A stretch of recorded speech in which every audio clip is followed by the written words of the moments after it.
you're watching Team Kop-ish. See, now you're tuning in. It's the main free back again. Ripping LFC till the end, so go on, tell a friend. If they rockin' red, they're a 10 champions. We the best, we come again. Kop-ish clean up in every region. Elevation in every season.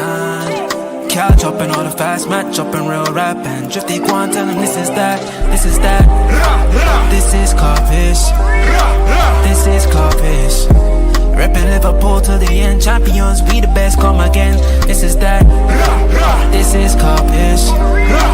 This is Kop-ish. The main free back up in your screen, real ones know this the place to be. This is Kop-ish. This video is sponsored by OK Jersey, rated an impressive 4.5 on Trustpilot, people. And with the World Cup coming up, you are going to want to make sure you grab one of these jerseys. £15 is all you have to spend for these impressive jerseys, and you can rep your country and your flag properly. Make sure you hit the promo code Kopish, Kopish, for a further 8% off. Visit okjersey.com now. Go and grab yourself a shirt. Good evening, everyone. Welcome back to another edition of Monday Madness. It is the Monday night show. This is Kop-ish, your boy Drift, man like Matt in the cut. People, make sure you go over and hit that Kop-ish code at OK Jersey. We need to update the advert now. I know. Don't worry, we will. Yeah, we're gonna get that pattern. Don't worry. I forgot about that. I did forget about it. We will get that pattern. Don't worry. But look, we're here. Matt, what are you saying, bro? You good? I'm all right, you know. I'm happy because, first of all, football won yesterday. That was the most important thing. Because, listen, I know Messi's the GOAT and everything, but you see what his country stands for and all them thing there, bro. I couldn't allow Argentina to win yesterday. So, big up Spain. And even though Spain aren't perfect themselves, you know, don't get twisted, but it's the lesser of two evils. So, yeah, it can run. Yeah. But no, fair play to Argentina, though. I know the scoreline was only 1-0, yeah, Drift. But I've never seen a team dominate a final like that, though, for a minute. It was a really crap final, though, isn't it?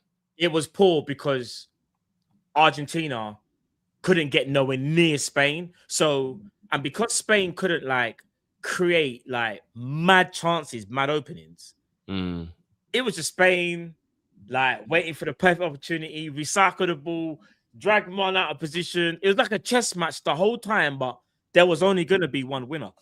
Apart from was it towards near the end of the second half when Messi finally got the ball, yeah, and he chipped the ball over someone's foot, and I said, "Oh my god, he's about to do something mad." And he kind of went on a little run, but I think he pass or the pass got intercepted or something like that. And then he had the shot that Moreno got in the way of that was going on in target. It was on target. Yeah. You know what I mean? It was definitely on target. So. But bun Argentina with my whole chest. I would say the right word, but we're not 8 minutes into the video yet. For YouTube monetization. 100. But F Argentina with my whole chest. I don't care. I'll stand on business on that. Also, before we get into it, we lost a legend today, man. We lost a legend today, guys. We lost King Kevin Keegan lost his battle with cancer. The reports are that he was around all close family and friends and loved ones. He went out peacefully. Even the carers were really, really good and took care of him. So, yeah, man, RIP to King Kev. 2-time Ballon d'Or winner, absolute legend. And he will be missed, man. He will be missed. And it brought up an interesting conversation that I was having. I won't say his name just in case he doesn't. I don't think he would care, but I won't say his name anyway. But everyone knows who he is. And he asked me as an elder today, why does it kind of seem like Kevin Keegan doesn't really get that different level of love in comparison to other legends? And the only thing I can think of is that he asked to leave. And maybe there's a little bit of animosity, maybe a little bit down in the club somewhere where, if any star player asked to leave, maybe it leaves a sour taste. I don't know. But it is a bit weird, isn't it? Because when we actually think about it, If we're talking about like as a player, there's still an argument Kevin Keegan's the best player to ever play for Liverpool. But he's just never spoken about in the way other Liverpool legends are spoken about. So it is a little bit strange, isn't it? Do you think it is because he asked to leave and there's a bit of a bitter thing about it? Or what do you think it is? I think it could be because, again, he's, for me, one of the greatest players to ever play for Liverpool. He probably doesn't get spoken about, like you said, enough. And if I'm not mistaken, he's won the league 3 times. And I think he won Champions League once, or European Cup, or whatever they call it, whatever they called it back then. Like you said, 2 Ballon d'Ors. Bro, I mean, only one of those Ballon d'Ors can be attributed to Liverpool because it was obviously halfway between that. Yeah. I know. But it's still 2-time Ballon d'Or winner. Like, how many people have won a Ballon d'Or twice, bro? You know what I'm saying? Like, his credentials are ridiculous. And again, like, I'm looking at it now, he won 2 UEFA Cups as well. He won 2 Charity Shields. He won an FA Cup as well. Like, the guy's different. And do you know what?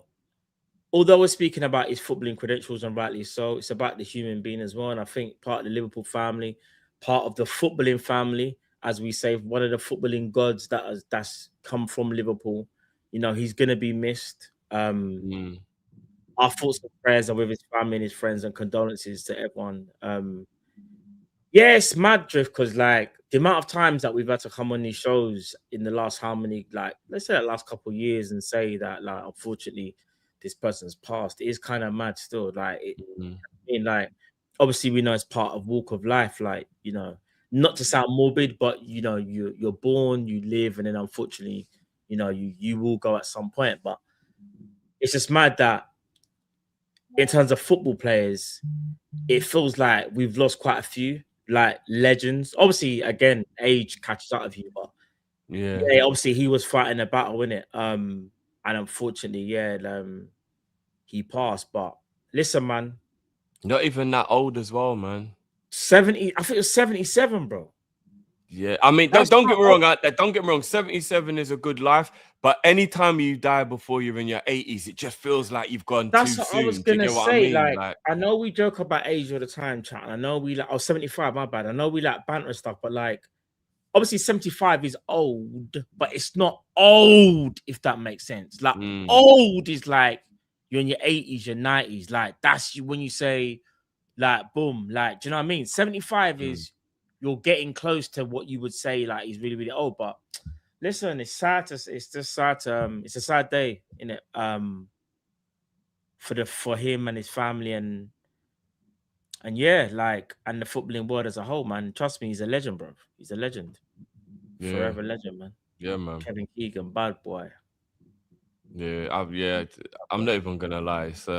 It's sad, man. It's sad. And my most fond memory of Kevin Keegan, obviously, we were too young to even have ever watched him play or anything. So my fondest memories of him are as a manager, which, again, it's not spoken about how good of a manager he was as well, bro. You know what I mean? Like, I don't think people give him a lot of credit. Like, that Newcastle team plays some of the most beautiful football we've ever seen in the league. That Newcastle team, and he's got it. Correct me if I'm going wrong. He's got one of the most legendary. He's got the most legendary quote.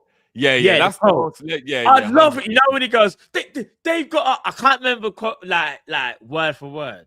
Yeah, I love it if they lose. I love it, bro. That there was, for me, was probably the start of like the Premier League attitude era. Does that make sense, Drift? Yeah, where the managers when beef was beef. Yeah, storylines were created because broski, that storyline between Newcastle and Man United was mad, you know. Yeah, it was mad. Yeah, and I remember. I hate the fact that we were kind of the reason Newcastle didn't win the league. I hate it because that 4-3 game's legendary. But if we'd have just let them win that game, bro. Word to Dean, different. You know what I will say as well. Correct me if I'm wrong, Jim. Didn't Newcastle beat them at their ground and Philip Albert scored the dink with his, like, he chipped the goalkeeper? I don't know. Or is that a different game? That might have been a different season to the title challenge season. Was it? Yeah, it might have been. Yeah, I think it was. Yeah. Did Newcastle beat? Wait? Did Newcastle? I think Man United might have beat Newcastle at Old Trafford that season. I'm talking about did Newcastle beat them at St. Yeah, James? yeah, yeah. Joan. Yeah. Oh, no, actually, no, he's yeah. I think the can't Philip remember Albert, now, I chat. think the Philip Albert chip was later on. You know, Was it? I don't Okay, think it was the season they were going for the league. I don't think. Okay. But yeah, no, that's when.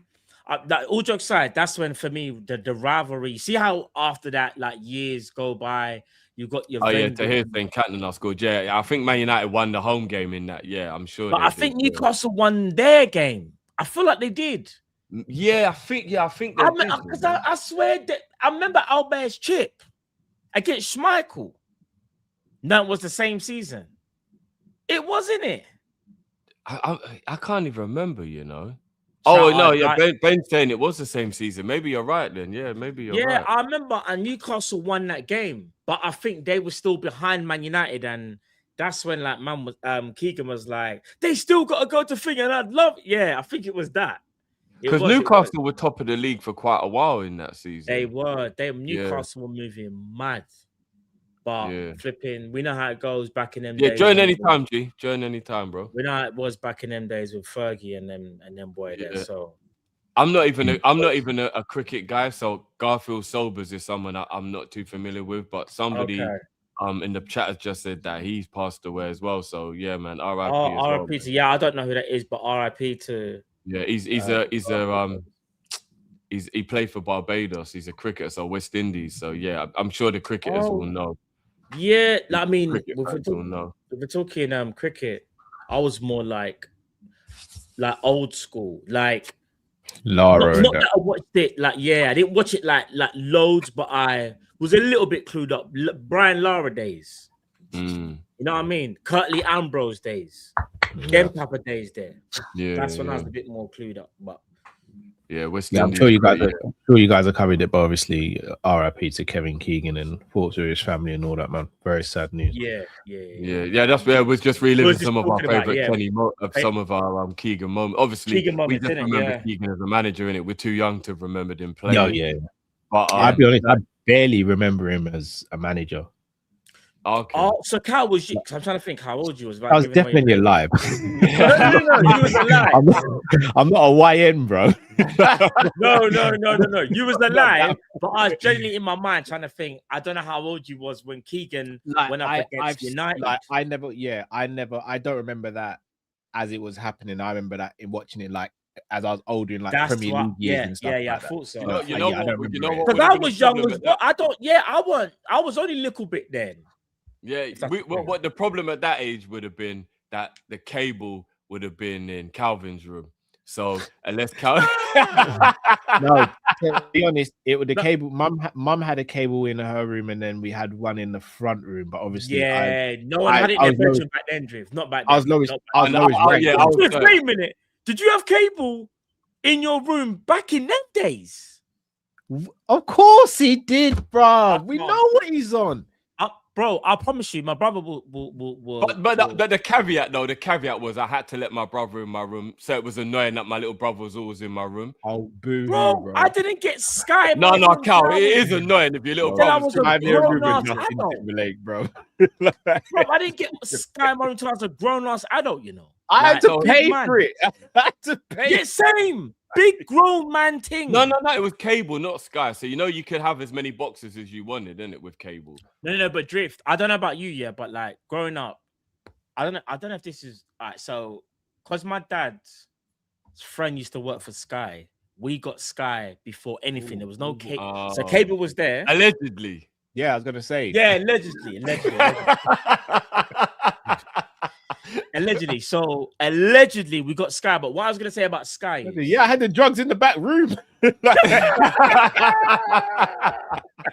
I was gonna say about Sky is, I don't know if people remember, and I think the same thing might have happened with cable. When you change a channel, it descrambles, so it will be all, and you have to wait for it to descramble. That's how Sky was back in the day. You know, don't know if you might know about that. Allegedly, man had the satellite dish at the side of the yard. Allegedly, and like. And by the way, I just want to let everyone know. Yes, there was definitely a caveat. Yeah, or should I say, a downside to it. So everyone's be like, "Oh, yeah, cable in room." You lot don't know how annoying it is to have a little brother that even when you're out and you come home, he's treating your bedroom like it's the front room. You lot don't understand how annoying that. And if you tell your mum, "Rah, why'd you let him go in there? You've got the cable, you've got the PlayStation, just leave him." You lot don't know what that's like. I'm telling you, you lot do not know what that's like. I was that little brother still. Exactly. You see what I'm saying, bro? Yeah, and then my you remember younger one brother, time, yeah. if he's watching, he broke my VCR, and then tried to act like it wasn't him, like it just magically broke by itself. What's a VCR? No, he's talking about the video player. Video, you know, VHS. VHS. Yeah, no, but this it's called a VCR player, isn't it? Yeah. Oh. Yeah. I think just right. The VHS is the cassette, and the VCR is the So like you know that like the proper like square thing where you put like you have to push it in the thing, and you can record. That's how we used to record, and it had to be on the channel as well. You know, you can't change channel. Yeah, it had to be on that channel, Cal. I don't know if you remember these things. Yeah. So. Because I had a TV and a PlayStation 1 in my room, but I only got to use it on the weekends, more specifically Saturday. So like during the week it was dormant, innit? Like the remote was in my mum's room, because back in the day you had to use the remote to organize it. So the remote was in my mum's room and the PlayStation control was in my mum's room. So I couldn't do anything with them. Oh, so, no. My parents are quite liberal. As long as my homework was done, then I could play computer. Yeah. During the week, I could have played computer during the week. In the week, but my bedtime was about 8 o'clock, so you didn't get much time to do it anyway. How old is you though? When you're Well, primary school. Let's just say primary school, innit? No. Secondary school. Probably about. By the time I had a TV. Wait, in year 7, you're No. When I was in year 7, me and my brother shared a bedroom. So no, but I'm guessing you wouldn't go sleep at 8, even though your mom might say get in the room at 8, if that makes sense. I was allowed to read a book, but like I had to have no telly was on. If the telly was on, telly was on for me. I couldn't have telly. No. I was allowed to read in bed. I was allowed to read in bed. Yeah. No, of course. But yeah, I'm talking like 14, 15. Not like 11, 12. No, I wasn't allowed to do all that. I shared a bedroom with my brother till I was 11. So like, yeah, none of that. But then, yeah, when I got my own room, I think I got TV in my room at about 14. I think I was about 14 when I was allowed a TV. And then by the time I had cable, I was about 16. As well. Yeah, I was about 16 by the time I had cable, yeah. Yeah. But no, actually, come to think of it, I would have been watching football in the front room, not my bedroom. Yeah. You know, when your memories are getting scrambled, yeah, I would have been in the front room, I'd have been watching football, not my bedroom. Because I would have been older by the time I had it in my bedroom. But yeah, it's annoying. It's annoying having your little brother. Or when you're just about to leave the house and your mum's like, take your brother with you. Oh, for fuck's sake, man. So now instead of being able to hang out, I've got to babysit. Oh, what the fuck? I'm gonna be honest. Calvin used to use me to get gal. I'm not gonna lie. Looking back, I know exactly what he was doing. Well, you gotta be good for something, Calvin. You're gonna be interrupted. Yeah, Calvin used to use me to get gal. 100%. I know he did. No, you know what I'm saying? Yeah, bro. 100%. But that was the caveat. So anytime we got something, it would go in my room, but I had to let my brother in my room. It was annoying. It was so annoying. But it's a similar thing with my brother, though, in the sense of, yeah, anything that you would buy, you kind of know that your brother will get involved as well, because obviously he's there, innit? You're sharing a room them time. No, she'll buy it for both of us. So we got a PlayStation for Christmas. It'll be both of us, but it would go in my room. But then my mom would be like, but you've got to let him. You've got 2 PlayStations. No, just one. No. They get So we'd have to share it. She'll buy it for both of us. But then it would go in my room. Yeah, that makes sense though. But that makes sense. Like the console you get, you would have to share. Even though she might have bought it for you, but really and truly you have to share. No. For both of our names would be on it. Yeah, for both of us. Yeah, it'd be for both of us. Yeah. Okay. But he couldn't play it unless he was in my room. I got you. So I had to let him come in my room. Do you get what I mean? And then obviously, but what I used to hate was when I'm out and I would come home and he's just in there. And I'm like, hold on a minute. What are you doing in my room? Like, I remember one time I came home and his brethren was with him in my room. playing computer.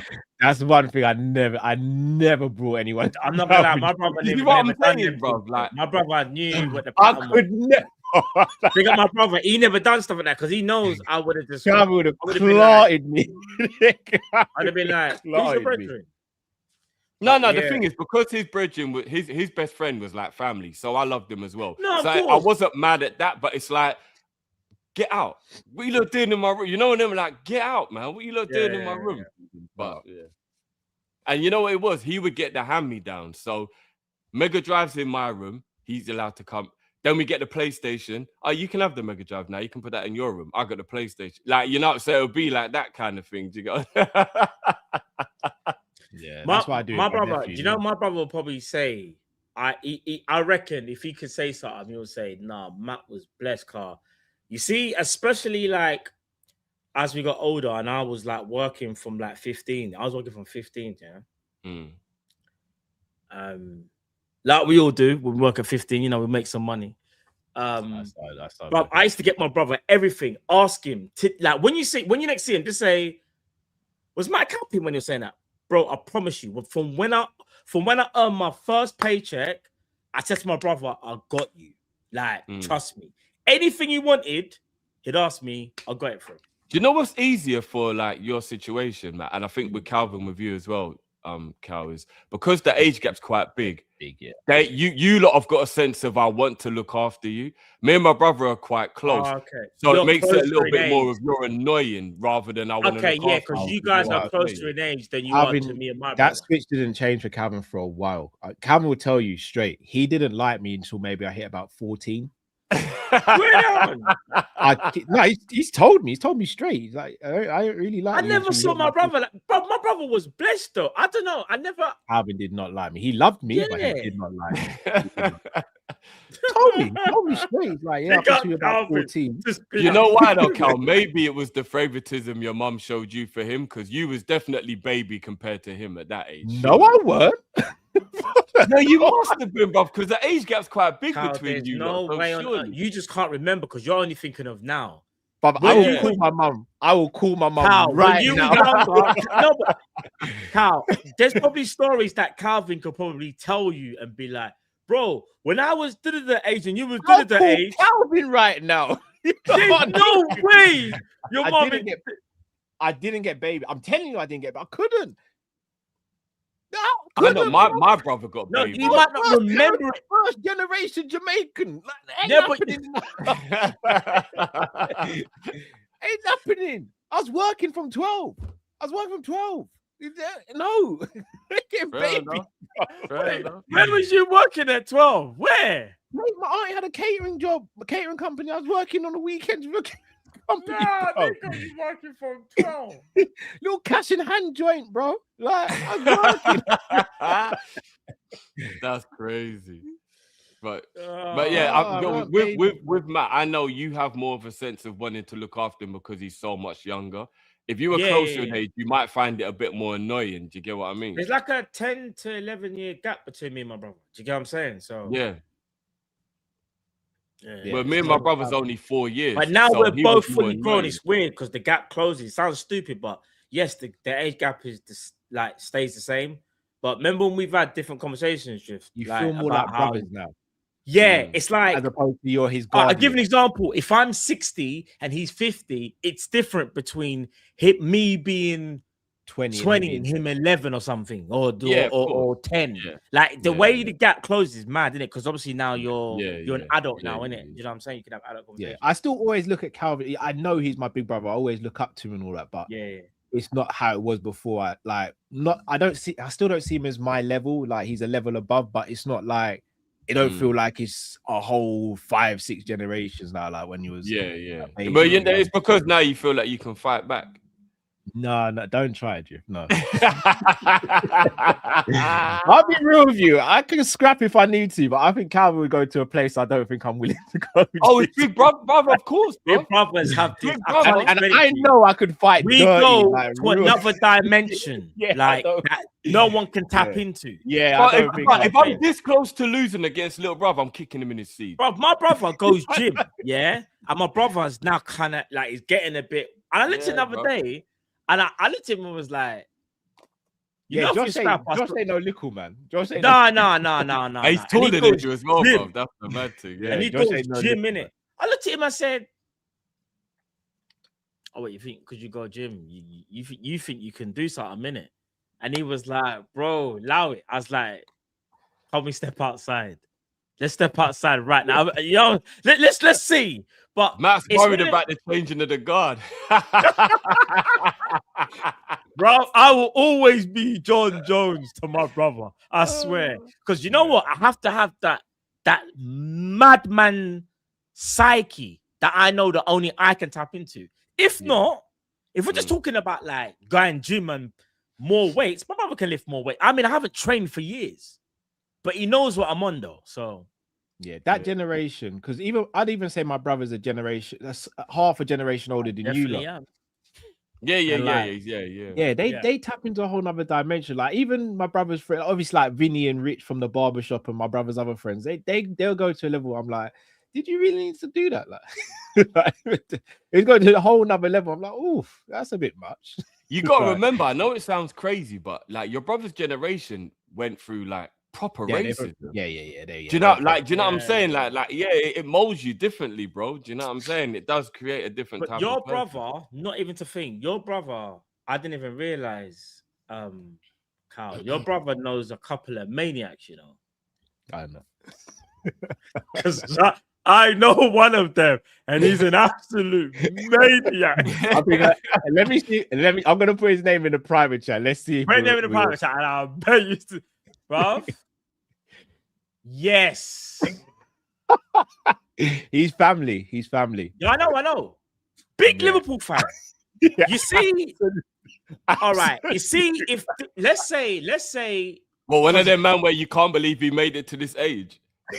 Bro, when I say he just don't mess about, bro. Big him up each and every time. Like he is put it this way, Matt. I've been in situations at Power League before where I was about to get rushed. And he just gone, no, that's family. No one touches him, or else you know what's going on. Everyone's shook. I've just got to thank you. Everyone's shook. Don't mess it. Yeah, you He's can't. balmy, bro. Yeah, he's legendary. not a man status to in play the with. end. He's not a man to Trust play me. with. Not at all. Facts. Not at all. But He's a man. Yeah, he's a man that would like go abroad by himself, yeah. And you know, like, and just like get involved in, like, let's say he went to the World Cup by himself, and let's say something broke out. I know even if he's got no backup, he's fine. How about that? He's fine. Backup might even slow him down. How about that? I'm telling you, bro. I'm telling you. Some of the stories I've heard about him, mental. Yeah. But big him up. Yeah, I didn't even realize that's your family still. I didn't even realize. Yeah. Right, but nah, let's get back on track then. Nice little nostalgia moment. But yeah, let's get back on track though. And again, once again, RIP Kevin, man. Kevin Keegan. Condolences to the family, man. Absolute Liverpool legend. Like I said, 2-time Ballon d'Or winner. And that was the days when you had to be the Ballon d'Or winner to win the Ballon d'Or. None of this favoritism rubbish that goes on now. Do you know what I'm saying? But right, guys, let's move into some Liverpool talk. It's what we're here for. So it's a lot of rumors. We don't know how much truth there is in this, but apparently McAllister's agent has told Liverpool his client's time has come to an end at Liverpool and that he wants to move away from the club. He just had a good World Cup, ran the most out of anyone at the World Cup. I tell you what, I'm super relieved to find out he wasn't on that bus because the one where they were doing the madness. Yeah, because I was on anyone on that bus. Yeah, them, you know one of them. Him and Messi apparently weren't there. Yeah, him and Messi weren't on the bus. So you know what? Okay. Even though I'm still on that birds of a feather flock together, but look, he weren't on the bus, innit? McAllister boys, what are we thinking? Is this inappropriate? Do we believe the rumors? Are we unhappy or happy at the thought of him leaving? Where are we all feeling about with this situation with McAllister? I love McAllister, but I do think now would be a good time to cash in and get a replacement. nothing but love for him. I've never ever thought of McAllister as someone who's never given 100% effort on his day, top quality. I just think the physicality of the league just caught up with him now, and I do think it'll be the best time to move him on. But he goes with my blessing. As long as we don't come up against him, he's always gonna have my support. I always have love for him, but for me, I'd move him on. I think there's players out there you can replace him. Yeah, how you feeling, Matt? All right, here's my take on it. I think McAllister is still a quality player, but I feel like just like what Carl's saying, like out of all the players in our midfield, he may be one of the easier players to move on, not to do with his quality, but to do with the profile. So I think McAllister, in my opinion, his best like attribute is box crashing, like get goals and influence games. I do feel like Szoboszlai could do that role, and so could Grab. So in my mind, I'm thinking it's not due to the lack of quality. It's more to do with, can we flip the profile? So take out the box crasher and change that with a DM. And I think that would give Liverpool a bit more balance. Him wanting to go to Real Madrid, whether that's true or not, I don't know. But one thing I do know for sure is that as far as I'm aware, and I don't know why I'm saying it like that. Can't speak like I'm an ITK, but there's been no news on his contract situation. Like, there's been no like talks. There was recently, Matt, like what literally for a day. It lasted like a day when maybe a day, but like you see how like, so him, Grav, and Szoboszlai all signed in the same window. Yeah, McAllister's the only one, bro. By now we should be getting a Fabrizio. Hey guys, I can't even do this, but yeah, McAllister. Boom, boom, boom. I really was gonna try and do it just for a minute. Matt went Spanish for a minute. But like, what are you doing the Arteta accent, bro? Hey guys, welcome back to the channel. Fabrizio Romano here, guys. But basically, what I was gonna say, is that Bayesian? Was that Bayesian? I don't know what is it. I don't know what it is, bro. Matt, remember you're supposed to say, here we go, guys. Oh, yeah, here we go, guys. Fabrizio Romano here. Welcome back to the channel. Alexis McAllister. No, I can't do it. I can't. You're still Spanish, bro. Yeah. But basically, what I was going to say is this year. There's been no news about McAllister's contract.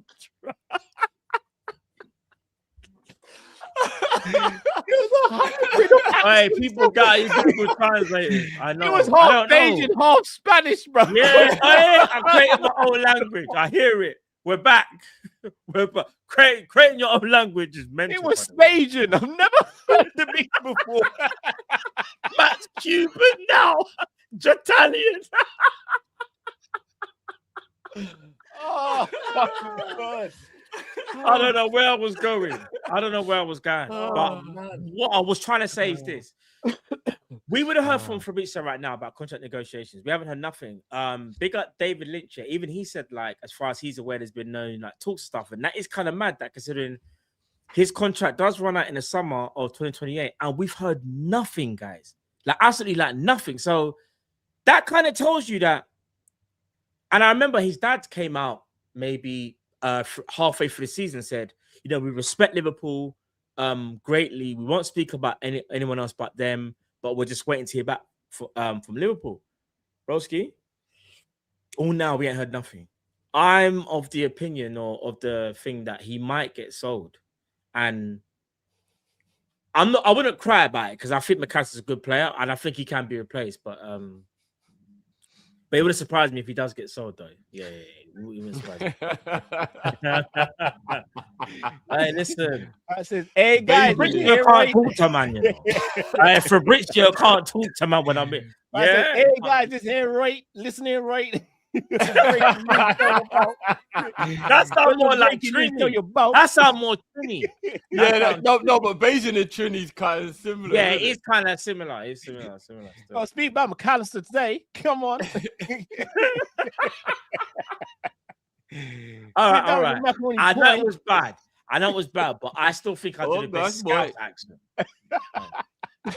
Drift, wait, Drift, do your Scouse accent. Drift Scouse actions 100% Republic of Ireland, bro. 100%. Bubbling through and through, bro. Hey, Drift, you know, go on. My Scouse is terrible. My Scouse is terrible, bro. Your Scouse is. It's drunk Conor McGregor, bro. Yeah, it really is. It really is, bro. Oh man. But no, I think Right, so let me ask you a little question here. Like, jokes aside, I asked this to the boys on my panel show. Big up to them, look. Yeah, big them up. I love Harvey Elliott. You lot know that already. So like, this isn't trying to be shady to Elliott, but if you're looking at it from a squad game point of view, would Mac turning into cover for Wirtz in the 10 not be a good option for Liverpool for squad depth? Not for me. McAllister. Do you not think McAllister would make a good 10? No, I don't. I remember I was on that train, not last season before, the end of that season.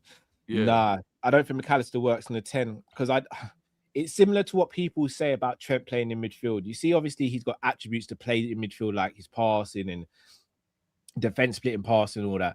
The reason why I think McAllister works so well in the 8 or the pivot. Didn't you say Trent should play midfield? No, I still think Trent should have played midfield, but I'm saying what people said in terms of, because people said Trent wouldn't get as much space he gets at right. You said it.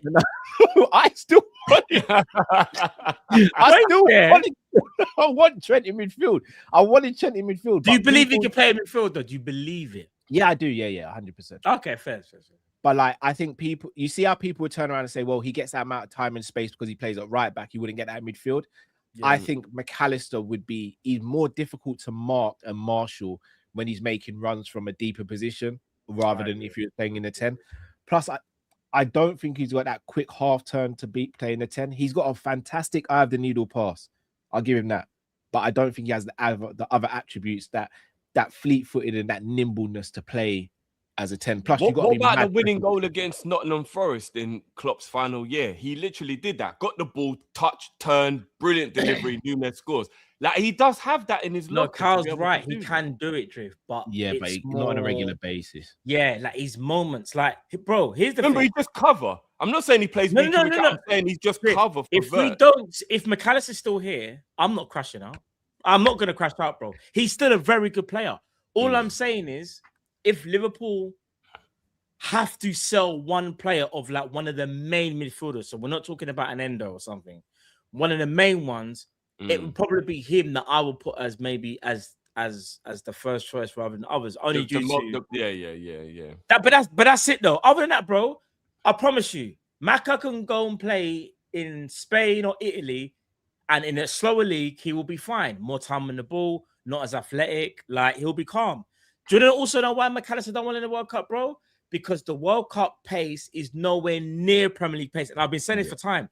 Why do you think players like Cody Gakpo had a good tournament? Not just to say that, just because of the pace of the game, but it definitely helped, though. Like, the World Cup was a slower paced game. So if you are lacking a bit of intensity, literally like how our whole squad was before it rolled up to the World Cup, I think you're going to acclimatize a bit faster. So... I also maintain this as well.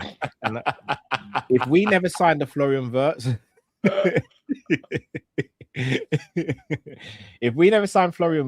I would still be saying McAllister would be a starter in my midfield. I just think it's the whole Florian Wirtz situation. I don't think Mac and Florian can play in the same team or the same starting 11 because I think they occupy the same spaces, and I think they stifle each other by doing that. This is crazy. They managed to say I'm doing like a. Carl, we saying Matt's gonna leave us for a Real Madrid talk podcast. Mad thing. That's dark. Man couldn't even say Spanish. Man said Real Madrid. So what would be the price, guys? What would be the price that we would find acceptable? We're living in a world now where Morgan Rogers just went for 117. Crazy. We're living in a world where, and don't get me wrong, baller. You lot know I like. Yeah. Morgan's a baller. 117 is outrageous. He costs more than Wirtz. It is outrageous. No, but here's the problem, though, Drift. when you're thinking about the price, you're just thinking about the player. You're not thinking about the overall bigger picture here. Morgan Rogers is younger, he's English, and he's playing in the Premier League. So Premier League to Premier League, you go at the premium. English at a premium, homegrown at a premium, age at a premium. And I think he had a few years left on his contract as well. So Morgan Rogers effectively is a £60 million player. Yeah. When you factor in all the rest of it, that's where you get the money. So McAllister is the same. He's more money than Morgan Rogers. Effectively, he'd be a £70 million player in my opinion. But you're not going to get the Prem tax because we're not selling to another Premier League team. He's not homegrown, so you're not going to get anything with that. And he's got 2 years left in his deal, and he's older than Morgan Rogers. So that's why he'd go for cheaper. Those are good points. Yeah, those are really good points. But I mean, 27 is still in your prime. 2 years is still pretty strong in But Drift, it's all about, like, to be fair to what Carl said, it's about the club that's buying him. So let's say, for example, he went Atletico. Atletico are a bit funny. There's times when they want to bargain, and there's times when they will just pay stupid money. Yeah. For example, they could have bought João Gomez, player that you wanted, good player, but they didn't agree on a fee. They haggled. That's a weird one, isn't it? That's a weird one. They'll go and spend X amount of money on João Felix from Benfica. So do you know what I'm saying? So they're a bit thingy. With McAllister, if he was to go to an Atletico, I reckon they would try and haggle. And the fact that Simeone's Argentinian and all them things there, they're going to haggle. If you're going to sell him, you're hoping it's to a Real Madrid, potentially. But even then, their strategy... Real Madrid's the team he's been linked to, Matt. That is the team he's been All right, so if that's them, this is what you got to hope, that Perez gets desperate. If not, I'm scared. You know what they'll do? We'll just come back when his contract's got a year left, and then we're going to force you into a sell that you don't want, and we'll pick him up for 30 M's. That's what they'll probably do. So if you're going to sell him, you have to kind of make sure that you sell at a good price. And for me, a good price would be something like 75 to 80 mil. When I consider that they're not a Premier League team, that's still a good amount of money from McAllister, probably like his actual market value. The problem is because they're not in the Prem, we can't charge that extra premium like what Cal said, and start charging people like. Because I'll be real. For him, no, man. I know you know more than me. I look at their squad and I just think, where's the space for him in that squad? What, Maka? Yeah. Well, you look at their starting lineup, yeah. You would play Maka alongside of Tchouaméni, most likely. Ahead of Valverde, though? Well, here's the thing. I don't know what's going on if Valverde is going to be sold due to the stuff with Tchouaméni. There's only room for one of them. You know what? The way Mourinho plays, I wouldn't be surprised if he used Valverde on the right. But they're trying to get Allister. They are. Yeah, but let's say they don't. The way he's such a workhorse, he's got the delivery, goal scoring. He can also get back. Mourinho's I wouldn't be surprised if Mourinho plays. Remember in his younger days, he played on the right. Valverde. No, Mourinho was playing right back, you know. Don't get twisted. Mourinho was playing right. No, but remember they just bought Dumfries. But you know what Mourinho's like? Play him there, rotate Dumfries. Yeah, Trent. I don't like what you're on. I don't like. Trent's in trouble. I'll be real. It's his own business. However, we got Trent in it. If you're Alexander-Arnold, it's fun being the rat until the exterminator shows up. You get what I'm saying? Oh, that's crazy. That is crazy, Drew.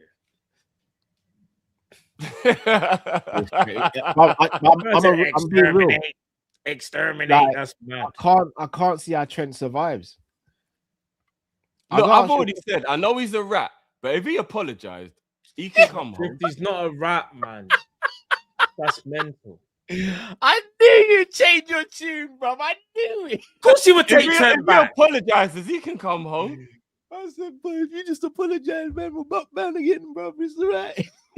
Just apologize. Could you imagine Trent coming back to Liverpool? Apologies go a long way. Do you get what I'm saying? No, but I feel like if Trent's going to come back. I knew he would change his tune, man. Didn't I tell you, bro? One season. It's that fake hate. I hate him, man. He's a dickhead. No, but we all know. If I see him on road, I'll punch him up. Watch him when he comes out.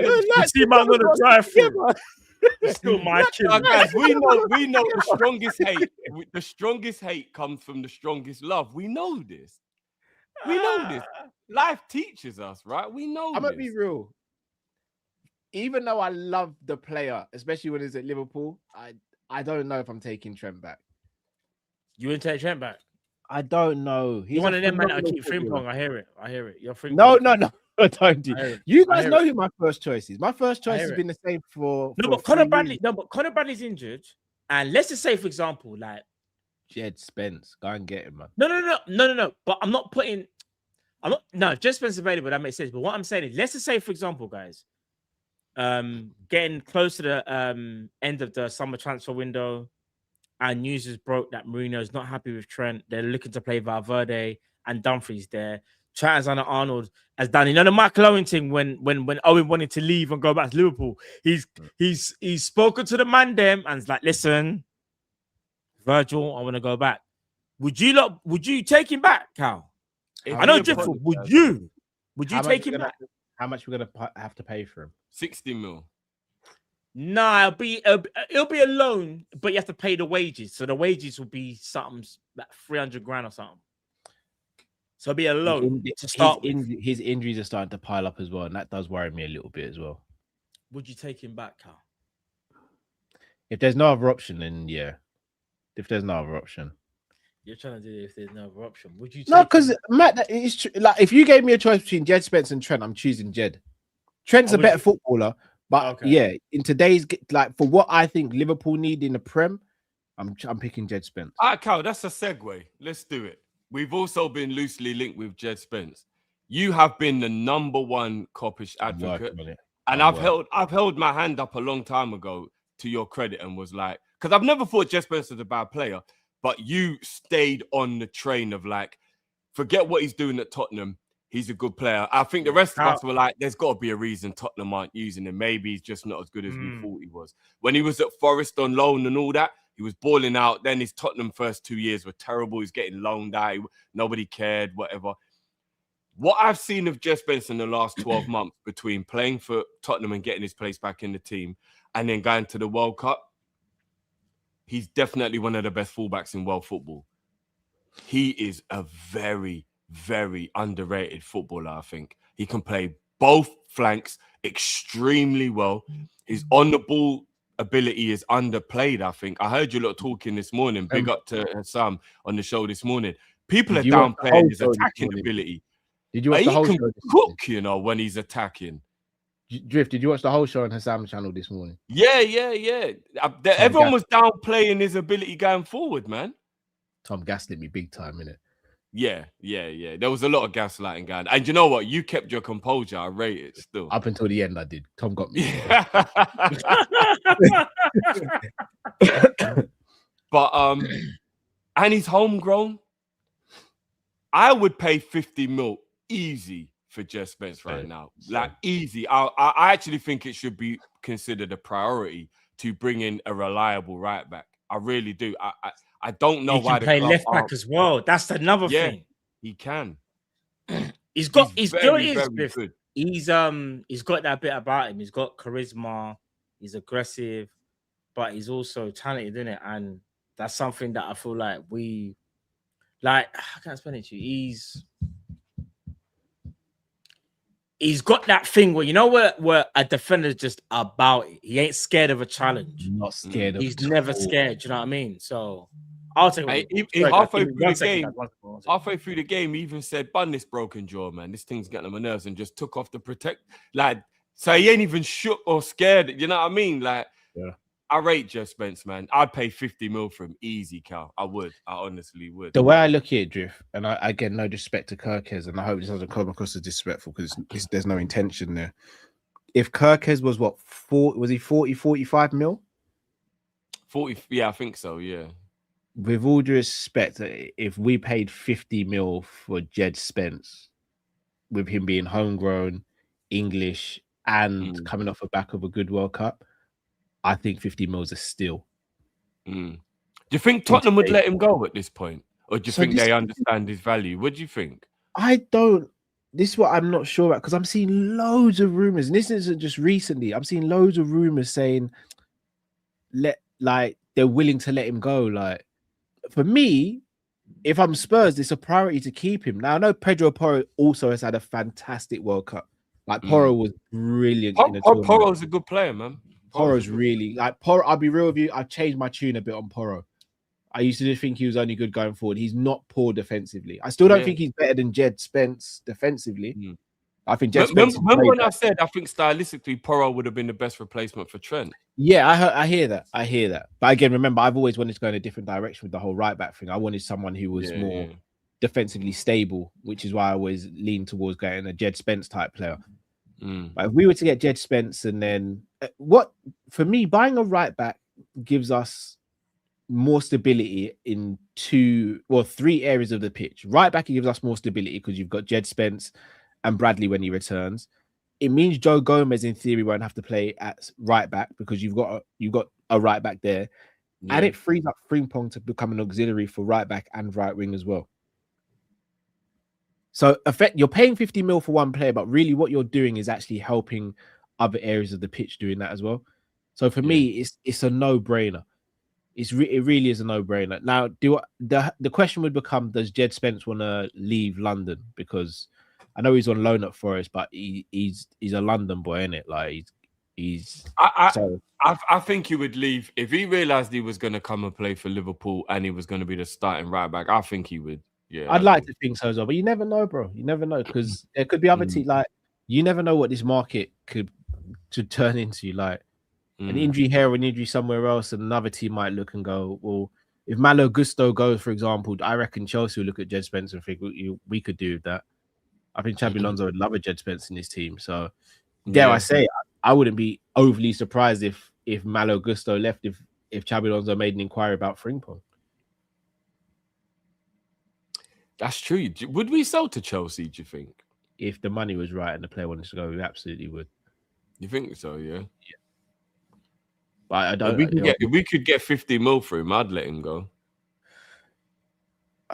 It's difficult because selling to a rival, even though the money's there, selling to a rival is risky, man. The homegrown situation is because he's one of the homegrown players, so that does become a little bit of an issue. But yeah, I mean, like I said, we've been loosely linked with him, but I'm still glad, even if it's only loosely, that there's a possibility Liverpool could be looking at him because I do believe right back's more of a priority than people think it is. So my bad, actually. Shout out to TK. Chelsea just bought Palestra, so yeah, they won't need a right back. Oh, yeah. So yeah, that wouldn't happen. But yeah, you never know, man. You never know. I mean, Tottenham, would it be difficult to get a player from Tottenham, do you think? Not if the player wants to leave and he's not in the plans. I don't think it would be. And again, Tottenham spent a lot of money. They're gonna have to recoup money somewhere. They've got no Champions League this season.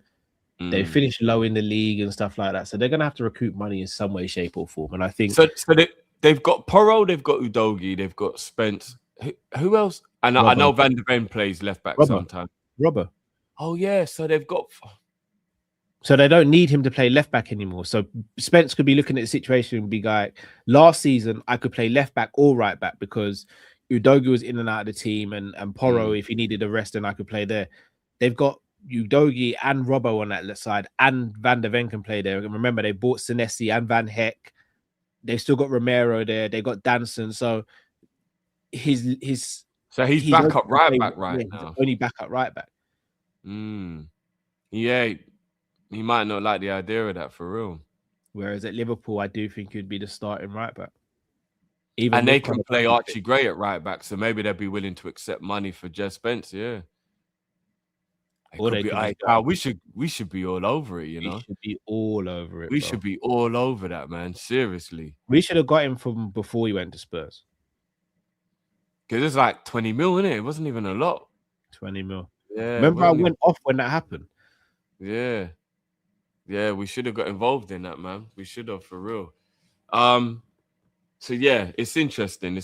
But I mean, again, we're only at the rumor stage, so we really don't know. Speaking of rumors, we've been loosely linked. Sorry, I just want to ask you, if Mac went, and let's say we got 80 mil for him. So I guess. How would you replace Mac? Because I've changed my. Matt's gonna especially cuss me, but I've changed my tune a little bit. It's actually mad that Matt's just come back on screen now that I'm asking these questions. Oh, go for it then. What would you? All right, so again, everyone knows the player I'd like us to get is Manu Kone, right? Yeah. But I've always said if for the balance of the team, I'd like us to have two defensive-minded midfielders there. Like, Yeah. If the manager's come out and said that he wants to keep Jones, the only way If you Jones say stays Max is- Wi-Fi, I'm going to absolutely crash out. No, gosh, no. No, we got Bro. no Ugarte's, no Max Wifers, no Jamal Lewis, No Scholtons from Ajax. Yeah, no Scholtons. Scholtons. PSV, Matt. PSV. Yeah, my bad. I'm thinking if we I were to keep get played in the Dutch league. I just couldn't remember the team. Yeah, if we got Kone, the only Yeah. way I think you can convince Jones to stay is if he isn't low down in the pecking order. So as much as I'd like two defensive-minded players, I think Kone and Grab would end up battling for the number 6, the aka the defensive midfielder at the pivot, and then Jones and Szoboszlai would be the rotational players for the more box-to-box. Do you think that could work though? Because I still think you're stifling Grav, playing him as the defensive one out of the two. But I think that's the only way it could actually run, unless you're. That's what you think. That's what you think. Matt's going to crash out on you because now. Yeah, but I don't like grabbing the 6. I prefer grabbing the 8. But then you'll have 3 8s, and I don't see how it works with Jones, Grav, and Sober. Like one of them would have to go to get minutes. They're not all they won't get enough minutes. I feel like your between them. profiling is. So you know how we were talking about. All right, if we're gonna bring in a midfielder for McAllister, I want it to be like a DM. So when I say DM, it could be a Kone, it could be a Buwadi. Maybe Brady's maybe slightly too similar to Grab, but I want a DM. I feel like we've got no. But what I'm saying is, we've got to stop worrying, in my opinion, about like what's happening with Grav. Bruv, you know I'm a big Grav fan, but I feel like Grav is good enough to the point where he will either have to fight for that 6 or he'll have to fight for that 8. But we've just got to think about, from a Liverpool standpoint, let's get the best player in that suits the profiling of what we need. And I'm not worried about Grav. So even if you buy a Manu Kone, I still sitting there thinking Grav still gets his way in the team. And if he doesn't, it means the player ahead of him is playing better than him. And if Liverpool win, I don't care. So because as much as I, think Grav is cold, it's not Grav then Liverpool. It's always Liverpool above any player. So like you say, Carl, I heard some of the show from today, you're talking about balance, innit? And they tried to gaslight you, innit? I saw they tried to gaslight you. You're spot on, because even though I thought they were going to murder him. Yeah, I know. Because don't get me wrong, I hear what Hassan's saying. Did you guys? You got where I was coming from? Yeah, I did. You know what it was, Cal? You used the wrong word. As soon as you say Minter, it's like the cold kind of just crash out. No, but I hear it. But do you see, I caught them out when someone mentioned Oscar Bob and there was no crash out. Yeah. Like, there was no crash out for Oscar Bob. Yeah. Although Bob is better than Minter, though. But he got 0 goals and 0 assists all season. What's he better at? Yeah. I'm not gonna lie. You should literally get an Oscar for not getting no GA for a season. Like, you're a winger and you got no GA. None. Like when I say pretty privileged, I'm not talking about aesthetic looks or physical features. I'm talking about he looks so pretty on the ball that everyone goes, Oscar Bob's a baller, But when you actually watch him and he produces nothing, it's like, okay. Like, he produces nothing, literally. Would you take Oscar Bob as a backup? No. What's he gonna give me? What's he gonna? You know what? I do think he's gonna give you style. Stylistically, he's cold. He could develop into a ball. We got to remember that he was on the verge of becoming the secret weapon for Pep, and then he broke his leg. If Pep saw something in him, he's a good player. Do you get what I'm saying? He is a good player. He just needs that confidence. All right, but none of you guys would take Savinho, would you? Oh, hell no. All right, call me mad. I've never seen a more confused forward in my life, Cal. Have you seen that guy try to make a decision? No, don't get twisted. Savinho lost his way. Listen, there's talent there. There is talent. I'm not going to take him at Liverpool, but there was talent there, bro. When I watched him at La Liga, bro, he wasn't like that, bro. Yeah, he's a problem. Yeah, but you know what he's like. But there's no point being talented with no IQ. Nah. Do you know what? All right. Should I give you a prime example? I know everyone thinks he's trash, the person I'm about to mention. I don't think he's trash. I just think he went to the wrong club. Hear me out. I don't rate him highly. I just don't think he's trash. Marmouche. He's not trash. No, he's not trash. I just don't think. No, he's look great, at his face. Just like, nah, yeah, he might be trash. I just think people gassed him up very quickly, too early. But he's no. not What it is, bro, you know when sometimes you just go to the wrong club. Like you could just go to the wrong club and it just doesn't work out for you. Like, I hear, bro. But I've literally seen Mo asking him, "Can you help, please, for Egypt?" And he's still, you know what I'm saying? It's like, bro, he's a frustrating player. All right, let me give an example. Yeah, he's super frustrating. Let me give an example. I don't think I don't really rate Enzo Fernandez in it. I don't really rate him like that at all. Like, 103 million. He's a dickhead. His country's, and he said something there. Yeah, his country's a bit mad. Whatever, cool. I will say this though, he would be a better player outside of Chelsea. So let's say that he did go wherever, he would actually do better than what he's doing at Chelsea. Because the Chelsea fit just doesn't work. The balance of him and Caicedo doesn't work. Caicedo played better next to McAllister. Do you get what I'm saying? Like Enzo Fernandez is different to McAllister. Xabi Alonso could really work, Matt. Bun Xabi Alonso. Bun him. Bun his tactics. Bun his free at the back. Bun everything about him other than his legacy at Liverpool. Do you know what I'm saying? Bun him. I don't care. You chose to be on the blue side. Go chill with the blue side, bro. I think he chose to be there because we didn't come in for him. If he came in for him, he would have been. You should have rejected us. You made us have to go for Arnie Slot. And look what happened, you dickhead. Look what happened. Man leave, and then we had to press the panic button. All because of my man. Yeah, Xabi, you're gonna go Liverpool. I wish I could do the Spanish accent. You know? No. Do you know what, man? I'm gonna be honest with you. Man. Do the Spasian, man. Do the Spasian. Yeah. You know what? Xabi Alonso. Hey guys, listen here, Roy.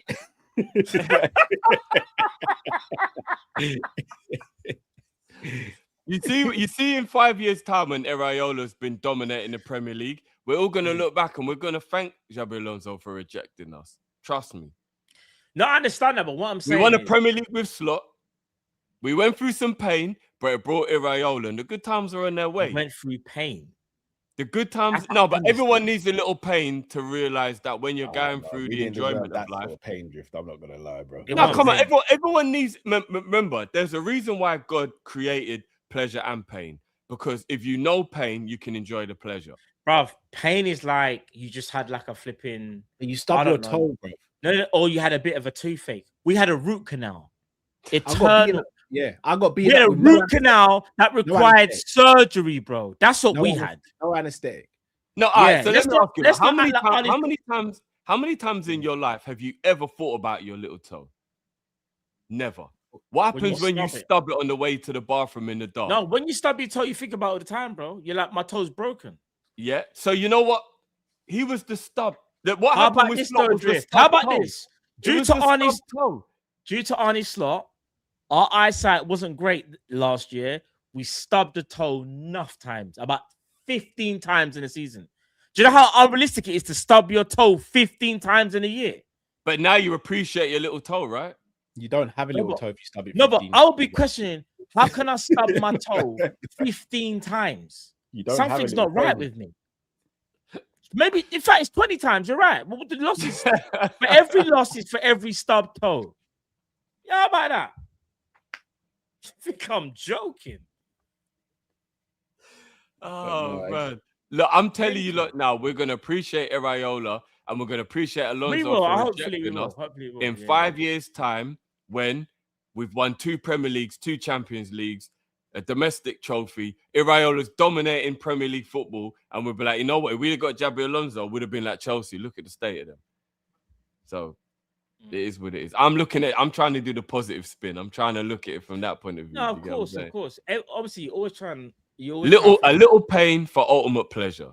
You get what I'm saying? No, I hear that. Obviously, you always try and look at the positives of every situation. But then you also the realism kicks in as well, though. Like I think we've got a very good coach. But one thing we can't think is just because we've got a good coach that it's going to be okay. We need to give him the tools to succeed as well. you get what I'm saying? If we don't give him the tools, it's problems. It is problems. We have to give him, because we're not, remember, his success at Bournemouth is going to be different from his success at Liverpool. So when you can go on a barren run and no one cares because you're bringing up Krupi and the Mandem, you're gonna get a blight. You ain't gonna get that blight now at Liverpool. You get what I'm saying? I think the Liverpool fan base will give him a couple of months. I do. No, give him a couple. But what I'm saying is, if you can't go in a barren run like I did at Bournemouth, I think that Tuesday Justin Cliver got hurt. What would constitute a barren run at Liverpool? All right, a barren run would be like a winless run or something like that, but it's all draws or something like that, or they went on a unbeaten run, but there was a plenty of draws, similar to what we did last season. How would you feel if Liverpool didn't win a game in a whole month? I'd feel like deja vu because we done that last season bit times. And remember, not winning the game could mean 4 draws. I just said not winning the game. Yeah. Personally, I would be annoyed. I wouldn't be like, get rid of him. I would be annoyed though. What would you do if he in his first 6 games he won 2 and drew 4? Ooh. What about you, Carl? Only 2 wins in 6. Mm-hmm. But he drew 4 and won 2.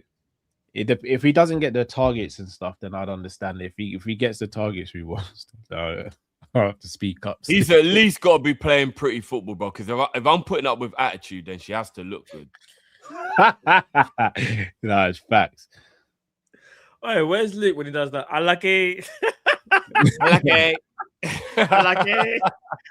Bro, I'm not gonna lie to you. A Liverpool coach can't start a season with 2 wins and 4 draws. But then again, everyone's telling me it's unrealistic for me to expect us to challenge for the title. So as of right now, it is unrealistic, in my opinion. Because you're gonna have to are you gonna have to premise yourself because we still have good players and we just got a better coach, we should challenge? Is that your premise? Basically? I'm trying to go into this as ultra. People are going to call it delusion and copium, and I understand because maybe it is. But I'm going into this thinking, do you know what? New manager, he coaches extremely well. He's a good man manager, so I think everyone's going to go up a level. Everyone who we don't think is good, we're going to realize is good. There's going to be people like McAllister and Cody who are going to start playing well again because they're in the right system, under a good manager, getting coached properly. And I do think we still have the core of a good team. I think if you go from the spine of Alisson to Virgil, if you think about the fact that we've still got Gravenberch in midfield, who is a good player, we still got Szoboszlai, who's a brilliant player. Wirtz, I really hope he turns up. Isak, if we get the best out of him, we have got the fundamentals to be a good team. We do. If Wirtz and Isak can even remotely cook the way we know they're supposed to, we already are up 2 levels from last season just on that alone.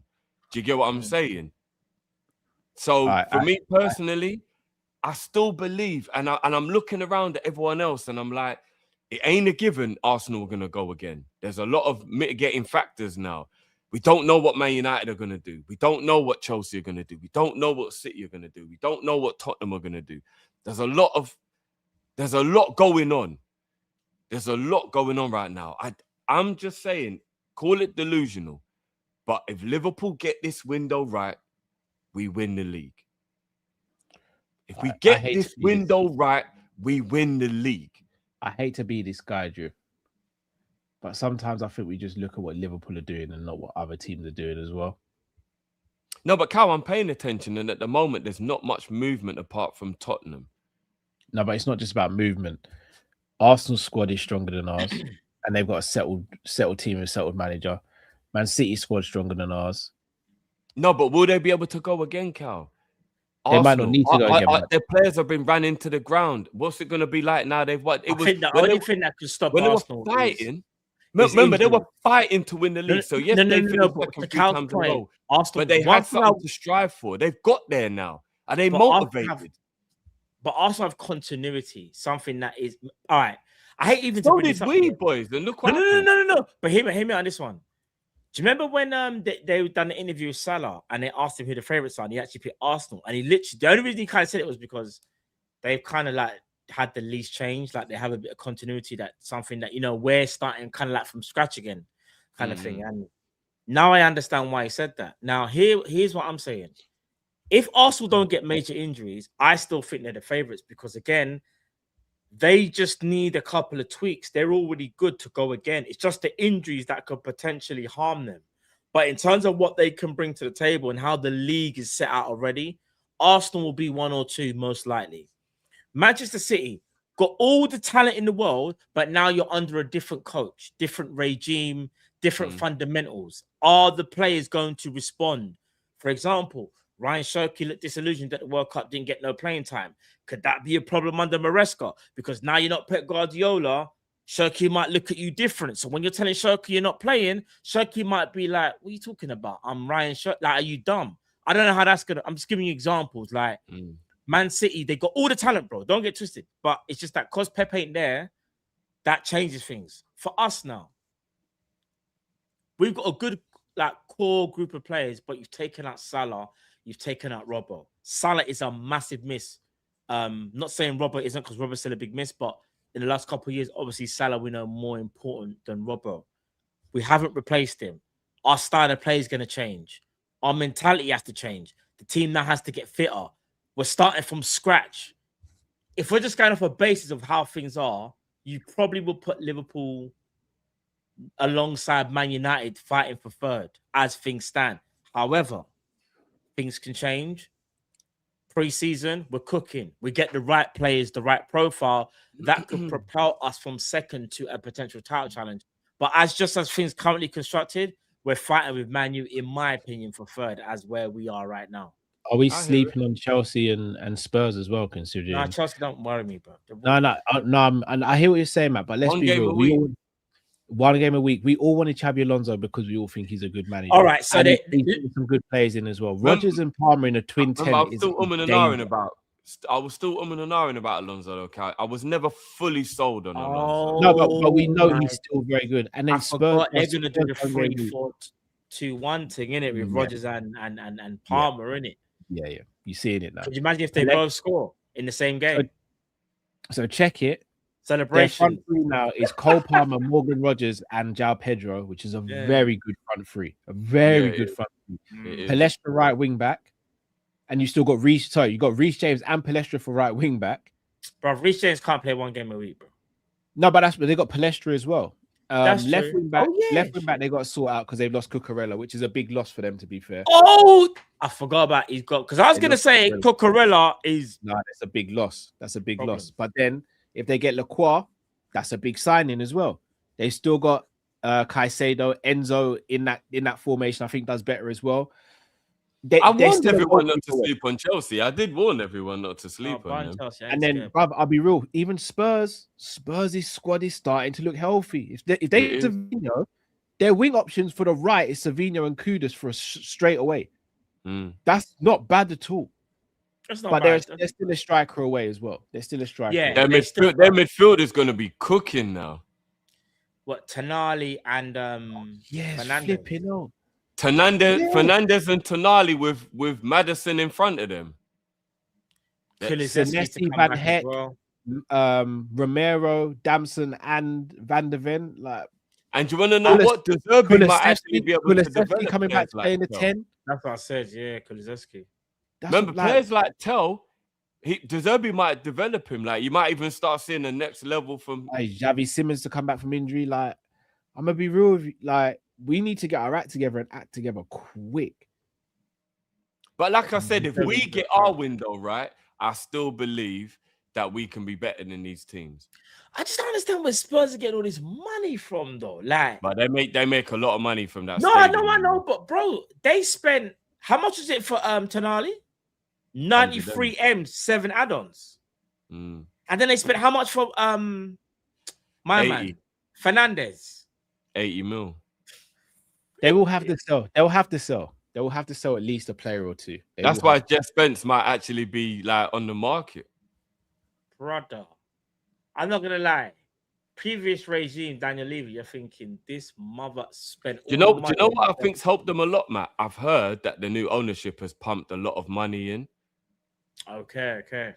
Yeah, I've heard the new ownership's pumped a lot of money in, and the fact that you can lose 100 mil without, and still be within the FFP, and they make a lot of money from their commercial. And they might be selling Bergvall. I forgot because Newcastle's trying to get him in it. Yeah, Bergvall. yeah, and Romero might even still go. Let's be real. Yeah, but I'll say this until I can't say it anymore. Christian Romero is the most Atletico Madrid player you've ever seen in your entire life. Yeah. I put a tweet out 2 years ago. I'm gonna have to retweet it if it happens because I don't know what, bro. He's just an Atletico Madrid player. He should just go there. He'll fit right in. Yeah. Oh, yeah. That's right. Tahiri, the PSR rules have slightly changed as well, which I think makes it a little bit easier for teams to not break the rules. Tottenham. What Tottenham got? Do you know what it was? Everyone kept telling Tottenham to take their health more serious and stop drinking, and they had a crash out and ended up in hospital with liver damage, and now they've realized they've got to turn their life around, and now they're on a healthy diet. There's always that moment that will make you realize you've got to stop being reckless. Yeah. Nearly being relegated is that moment where they're like, oh, we've got to turn our life around, and we've really got to be serious about it. And I'm not going to lie, they're doing a very good job so far of their healthy living. Because if I was a Tottenham fan, I'd be very enthusiastic about the fact that they brought the Serbian in. You'll be thinking, and now they're moving well in the transfer market. Do you know what I'm saying? Agreed. Yeah. Finishing 17th twice will definitely make you realize you've got to turn your life around. You know what I mean? So 100. It'll be very, very interesting. You know what I mean? What do you guys make of the Ferran Torres links as well? That was what I was going to ask you next.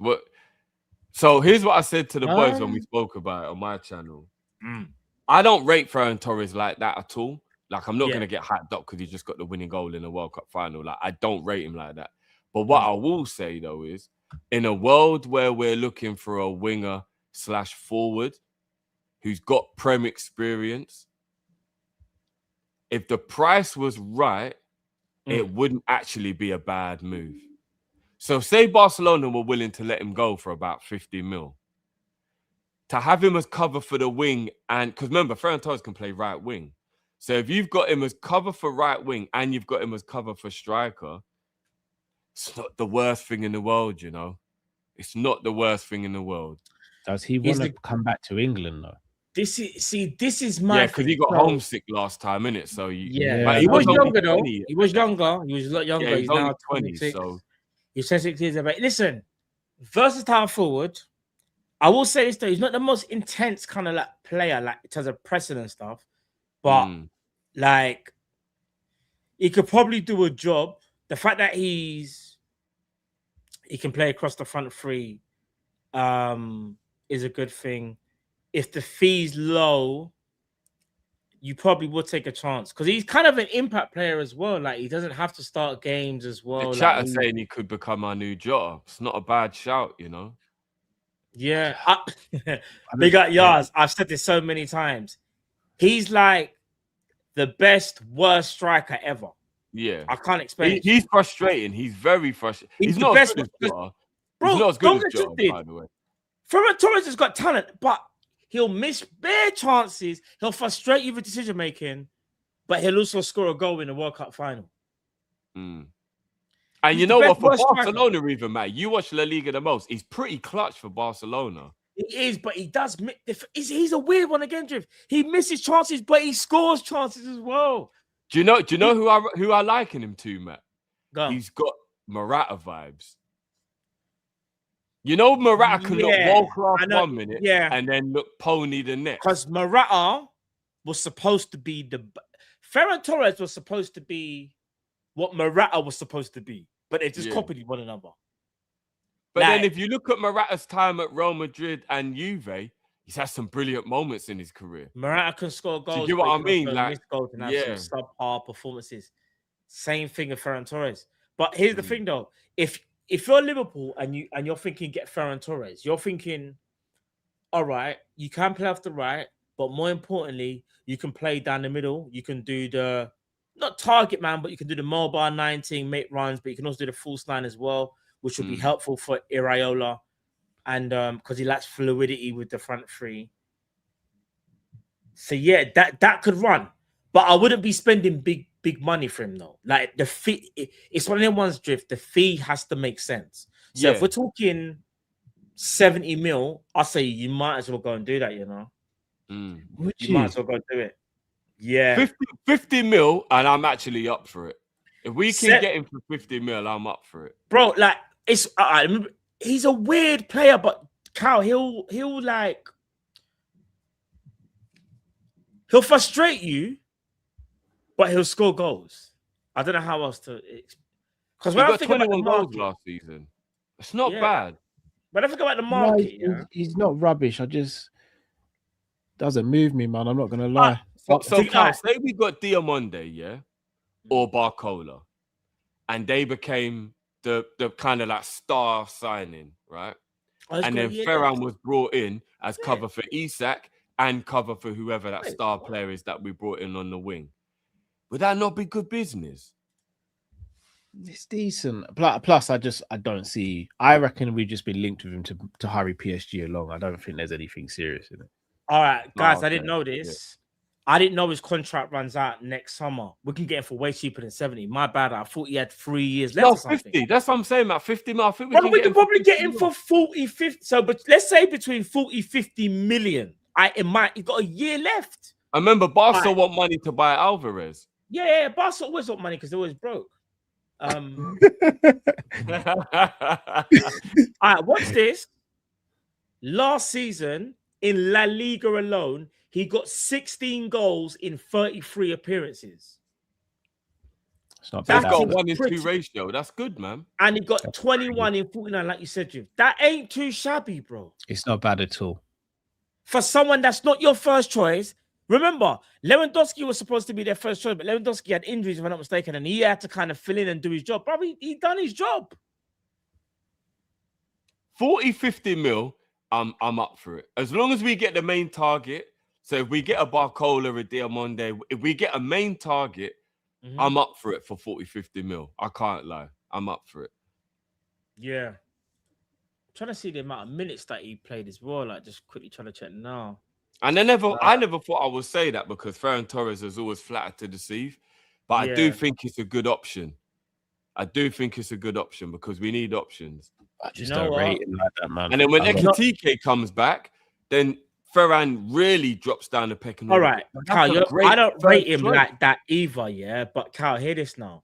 You see the 16 goals that he got in the league? Bro, in 33 appearances, he only played 1,975 minutes. And I know the league is different from Prem. So, like, and obviously Barca and Real Madrid are like the two strongest teams. So 90% possession or something and just creating chance of chance.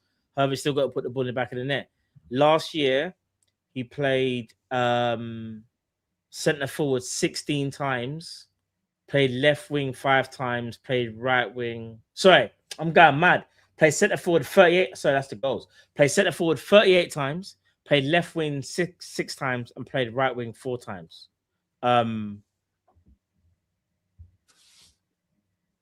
Listen, Ferran Torres, again, I'll say it again. He's one of the best, worst strikers. He's going to annoy you. And even though I'm saying it now, if we get him, it'll be a good deal because he's got a year left for cheap. He will annoy me, but I know that he will get goals. Yeah, I hear. But he's not priority though, Cal. He's not priority. He's one of them ones where you look at and go, "What do you reckon we could get a bargain at the end of the window?" What, Ferran Torres, sneaky little 45, run it. I think we need a minimum of 4 players between now and the end of the window: a right back, a centre back, a centre midfielder, and an attacker.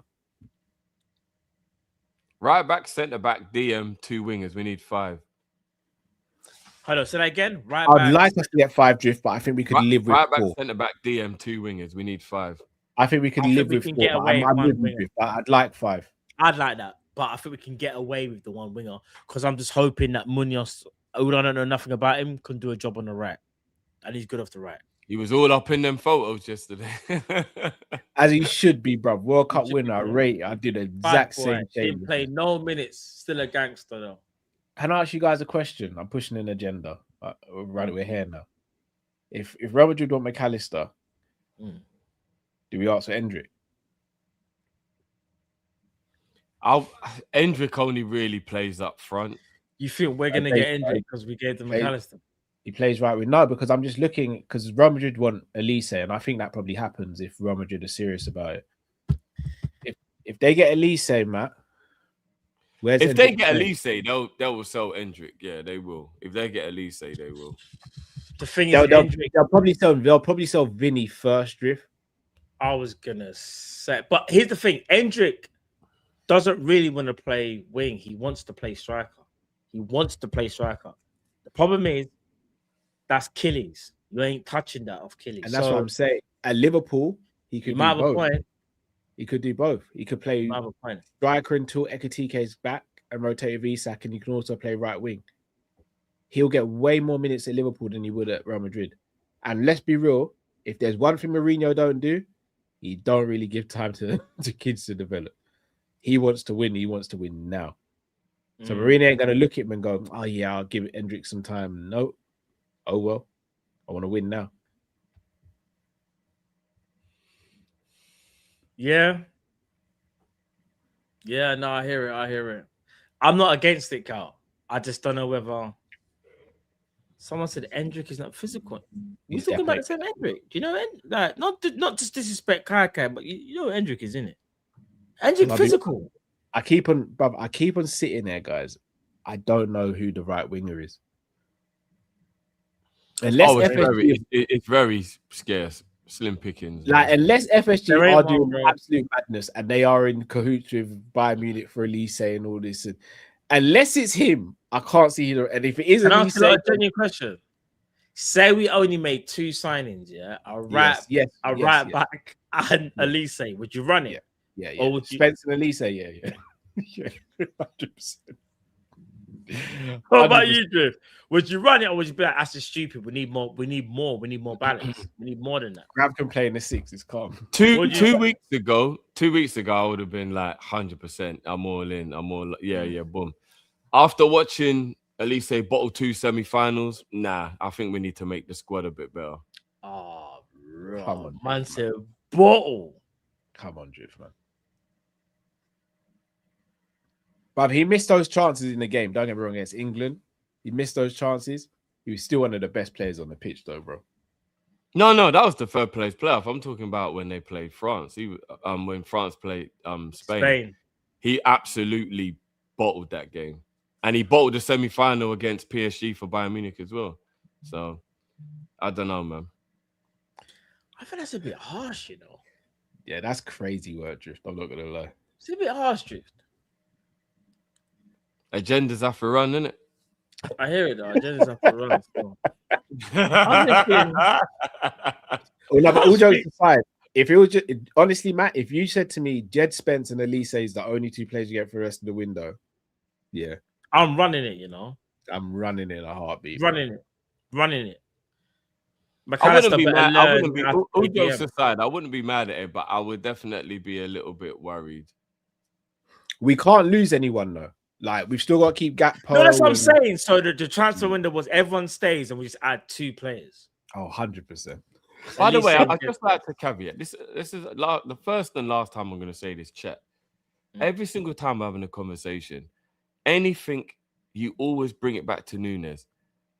Let it go now. Jesus Christ. Let it go now. Fuck me. I don't even talk about this brother no more. Just let it go. Let it go, chat. What about Nunes? You always talk about Nunes. Let it go. Jesus Christ. Let it go. I like it. It's summer 2026. Let it go now. Fuck I like it. Me.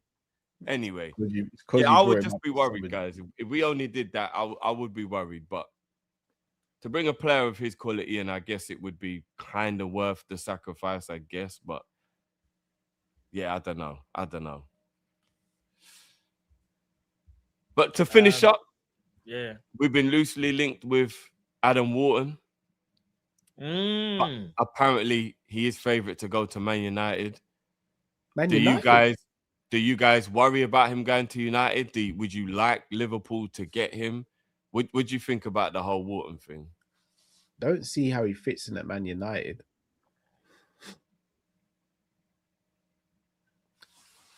Put like this. I would have thought they would have got someone a similar profile to Santos, because they've got Tillemans and Kop-ish who are the dictators. I feel like Wharton's been linked to everyone because I think Palace want to sell for a high fee. I don't think whoever comes in with that bid of like between 70 to... Do you think he'll go? If the money's there, they'll take it. Not for cheap though. Yeah. Not unless if Enzo Fernandez leaves Chelsea. Wharton's going Chelsea then. Well, the only team Enzo wanted to go to was Real Madrid, and they don't want him anymore. That's an Alonso player, you know. Wharton. What Wharton and Caicedo, bruv? Remember what he done with Xhaka? It'll be Wharton Xhaka-S team. Mad. Yeah, he would fit in at Chelsea well, wouldn't it? I don't see how he fits in at Liverpool right now. I don't see how he fits in at Arsenal. I don't see how he fits in at Man City. Oh, could he fit in at Man City? Well, no, he could fit in at Arsenal if they were smart enough to play Rice as the 6 and then play Wharton as the 8. That would work. But Arsenal going to spend that sort of money again on a midfielder. I don't see that. They want Ramirez though. That's the type, and they are different players. Yeah, well, obviously because Ramirez is more defensive minded, and we know Arteta's a coward, so 100% he wants the more Ramirez defensive. Is fighting everyone. Yeah.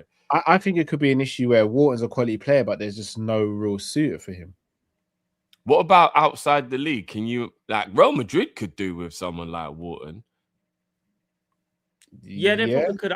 Since they lost Cruz, they haven't had that dictator pass. I'm not saying he can't go abroad. I don't know why. I just feel like wherever he goes, it will be the Prem, and whether it's us or not, I don't know. But maybe even Bayern Munich. If Bayern Munich sell Elise for good money, maybe even Palace.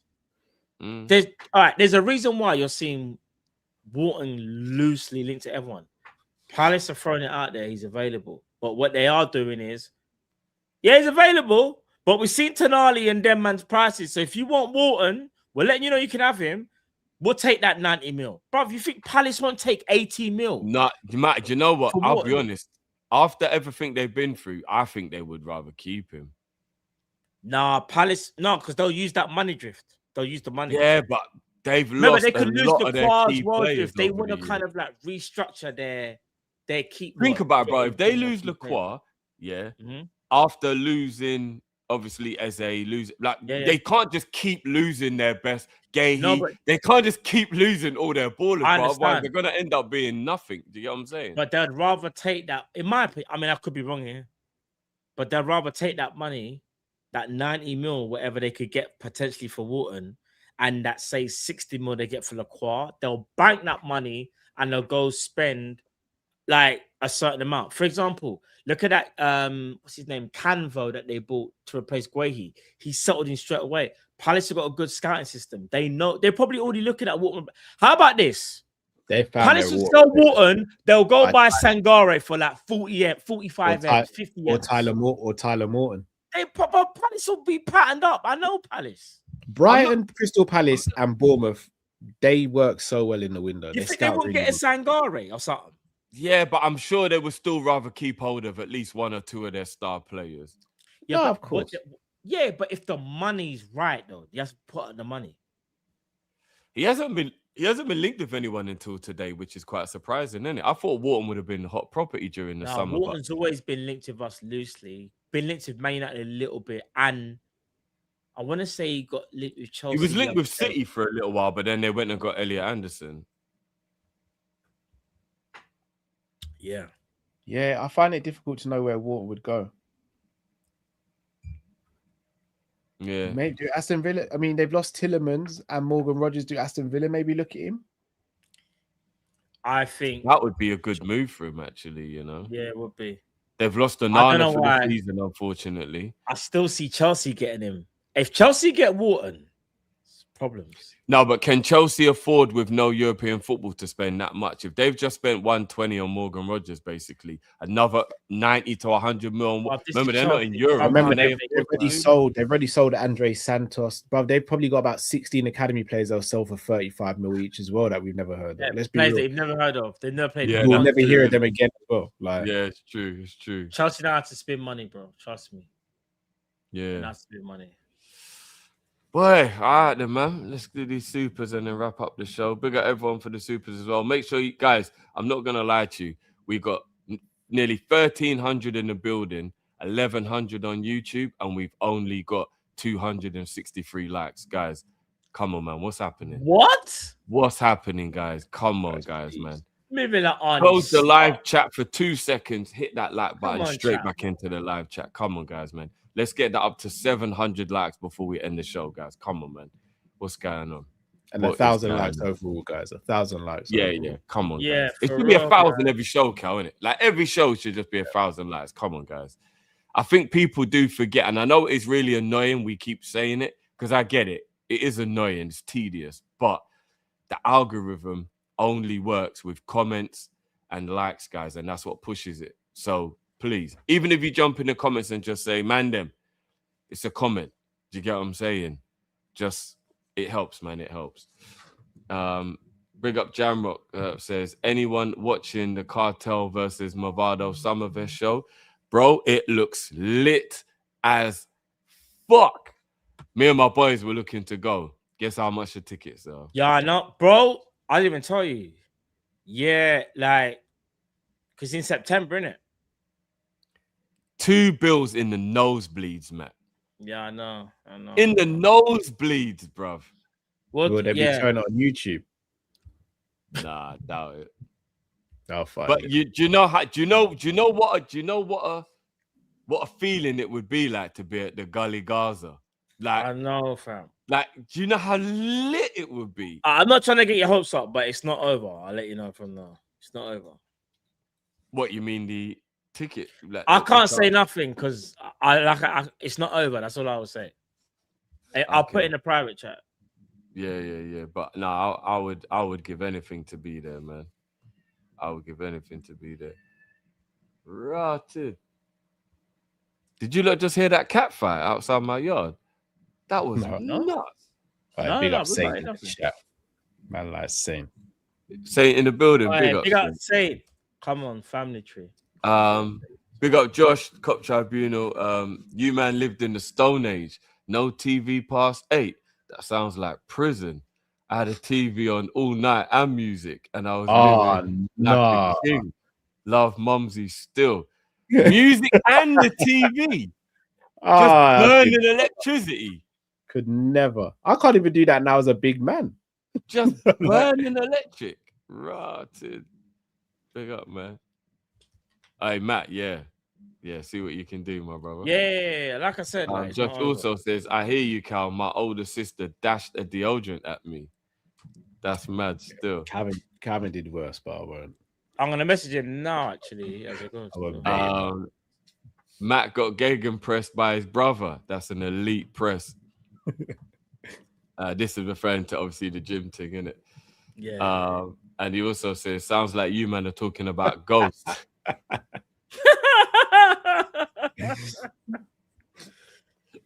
Hey, listen, all I'll say is this. 15-year-old me is different to however old I am me is today. I'll say that. Big up Casey. Jamaica still. That is unnecessary. Casey, you know what? Casey's going on the list again, bro. I took that Casey off the unnecessary. What the hell? Casey going back on the list. Mental. That is proper unnecessary shade. Damn. Casey back on the list, bro. What country is Casey's country? Do you know, Kel? I think it was Zimbabwe, maybe. Let it be Italian. Jamrock says, have you discussed Mo's prospective club Turkey? We haven't. What do you lot think of him going to Besiktas? I don't even. It's the last place I thought he would have gone, but yeah, it's a weird one. It's a bit of a, and it's a dramatic pay cut as well. It'll be £1 million a month which means it'll be half what he was making at Liverpool. I'm just playing for the love of the game. Mo final. Mo's getting money somewhere else to make that up. Don't worry. There's definitely some loophole, bro. Something there. Image rights are through the roof. There's no way. He probably gets 100% of shirt sales or something. For every player in the team. Facts. Yeah. Yes. I wouldn't have expected that. I mean, not Besiktas, in it. That's a bit of a strange one. I'd still take it's it a back bit mad. Do you know what I learned the other day though, which I didn't know? I didn't realize that Istanbul is actually home to all three of the big clubs. That's mad, isn't it? I didn't know that. I thought Besiktas were the only one that was from Istanbul. I didn't know Fenerbahce and Galatasaray were from there as well. Didn't know that store. That's mad. No wonder the rivalry is so hot. They're all from the same end. That's crazy, bro. Ty says Slot was like no Vaseline. It can only get better. That is wild. That's crazy. That is wild. Imran says, bless up, brothers. Big up yourself, Imran. 71 months. Big up Imran, man. Big up Imran. Absolute legend. Ty says, was telling my chick why I chat about you guys. You, man, help me. Super chat, you guys? The super chat? Oh, I say super chat. Yeah. I thought he just meant chat about us, but yeah. Yeah, that's hard. Yeah, then I saw the S. I thought, what does the S mean? You, man, helped me through some dark times over COVID. I'm winning now and paying my dues. Cheaper than therapy. Don't let Money Matt read this. He'll mess up the emotion. Money Matt is crazy.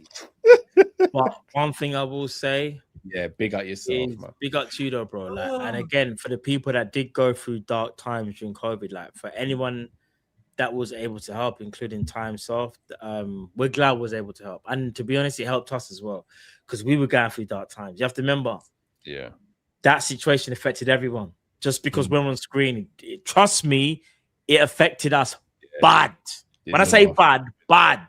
So big up to you guys in the chat each and every time. Yeah, big up time, man. I'm glad we can. And I guess this is an opportunity. Like after I did the mental health stream, I was humbled and taken back, but at the same time, very saddened for obvious reasons at the amount of people that reached out and told me how much things they're going through and how much the stream helped. Even just understanding there's other people with issues, because you get within yourself a lot when you're going through stuff. And you feel like you're the only one in the world who's going through it because obviously it's your experience. And I was very taken back and humbled by how many people said it helped. But obviously saddened that there are just so many people that just have so many things that are going on. So man, just it's a good feeling to know we can help even just for an hour. You know what I mean? So 100. Big up to everyone, man. And just keep your heads up, man. You know what I'm saying? Keep your head up as much as you can. Trust me. There is a lot going on in the world, man. There is a lot going on. Josh also says, this window is so dead, I would take a rub out and bow it. That's crazy. That's crazy. For that to be the super chat after a sentimental moment is wild as well. Typical Josh, you know. Crazy. That mania. Rub out is crazy work. And he also says Diego Moreta is better than Elise. Screw raw. What's the nabbies? Why did Naby? I don't know. Do you know what Diego Moreta? I don't know much about him. Josh really raves about it. Like he's I don't know nothing about him. The one game that I watched him, me and Josh jumped on the watch along for one of the games I was doing. It might have been the Senegal game, and he came off the bench and he did play well. Obviously it's just like a one appearance thing, but like he did play well. He does look like he's kind of got a bit of talent still. Big up our brother Barnes in the building. Make sure you go and subscribe to Beijing Reds TV as well, man. Make sure you get over there, guys. Show some love. Big up Barnes says, back in the day, my sister ripped up my trading card I was waiting on, so I broke her finger right in front of my pups. He said to her, you deserved it. Raw. Asian Barnes is out here just breaking phalanges, bro. That's what we're doing. I'm not going to lie, though. You see them trading cards, they're worth money, you know. Bruv, they're worth some of them thousands, some of them millions. I couldn't have Stevie or Robbie break Joel's finger. We're gonna have to step outside for that one. Harry could never break his sister's finger. I'll be real. Just can't. You man would see Stevie be like, "What happened?" He just look up at me like. All right, let me just ask you a little question, yeah. If Harry can never break my mad no, but what? All right, so guys, what if? And I understand it. I understand it. It is wild, yeah, because obviously, like, it's what you're about to say is gonna be wild. But what if you watched an argument unfolding between the two, and the daughter was so in the wrong, like, you know, when you're just like, she's so in the wrong, and then she booted him in his balls. I don't think. So what are you saying? You've lost me. If he retaliated, would you then still reprimand Yeah, but it's him? how you retaliate, though. There's always a way how you can retaliate. There's always a way. No, I agree. I'm just asking it. You can't just walk up. We don't even do finger manipulation in jiu-jitsu, bro. That's a no-no from Sensei, bro. Like, what are we doing there? No. You're not breaking my daughter's finger, bro. You're gonna have to find a solution and a way around it. You're mad. No, but big up Bayesian. Bayesian's come from an era where, like, where it's kill or be killed. I'm trying to think of the slogan for the thing in Karate Kid. Do you know what? No, do you know what's crazy about this? That's just what's the thing in Karate Kid, Drift? The Cobra Kai. Sweep the leg. Yeah. No, you know what? It is strike first, strike hard. Or strike first. That's the era that Bayesian grew up in. Because here's the thing that I'm trying to figure out, and obviously Bayesian can let me know.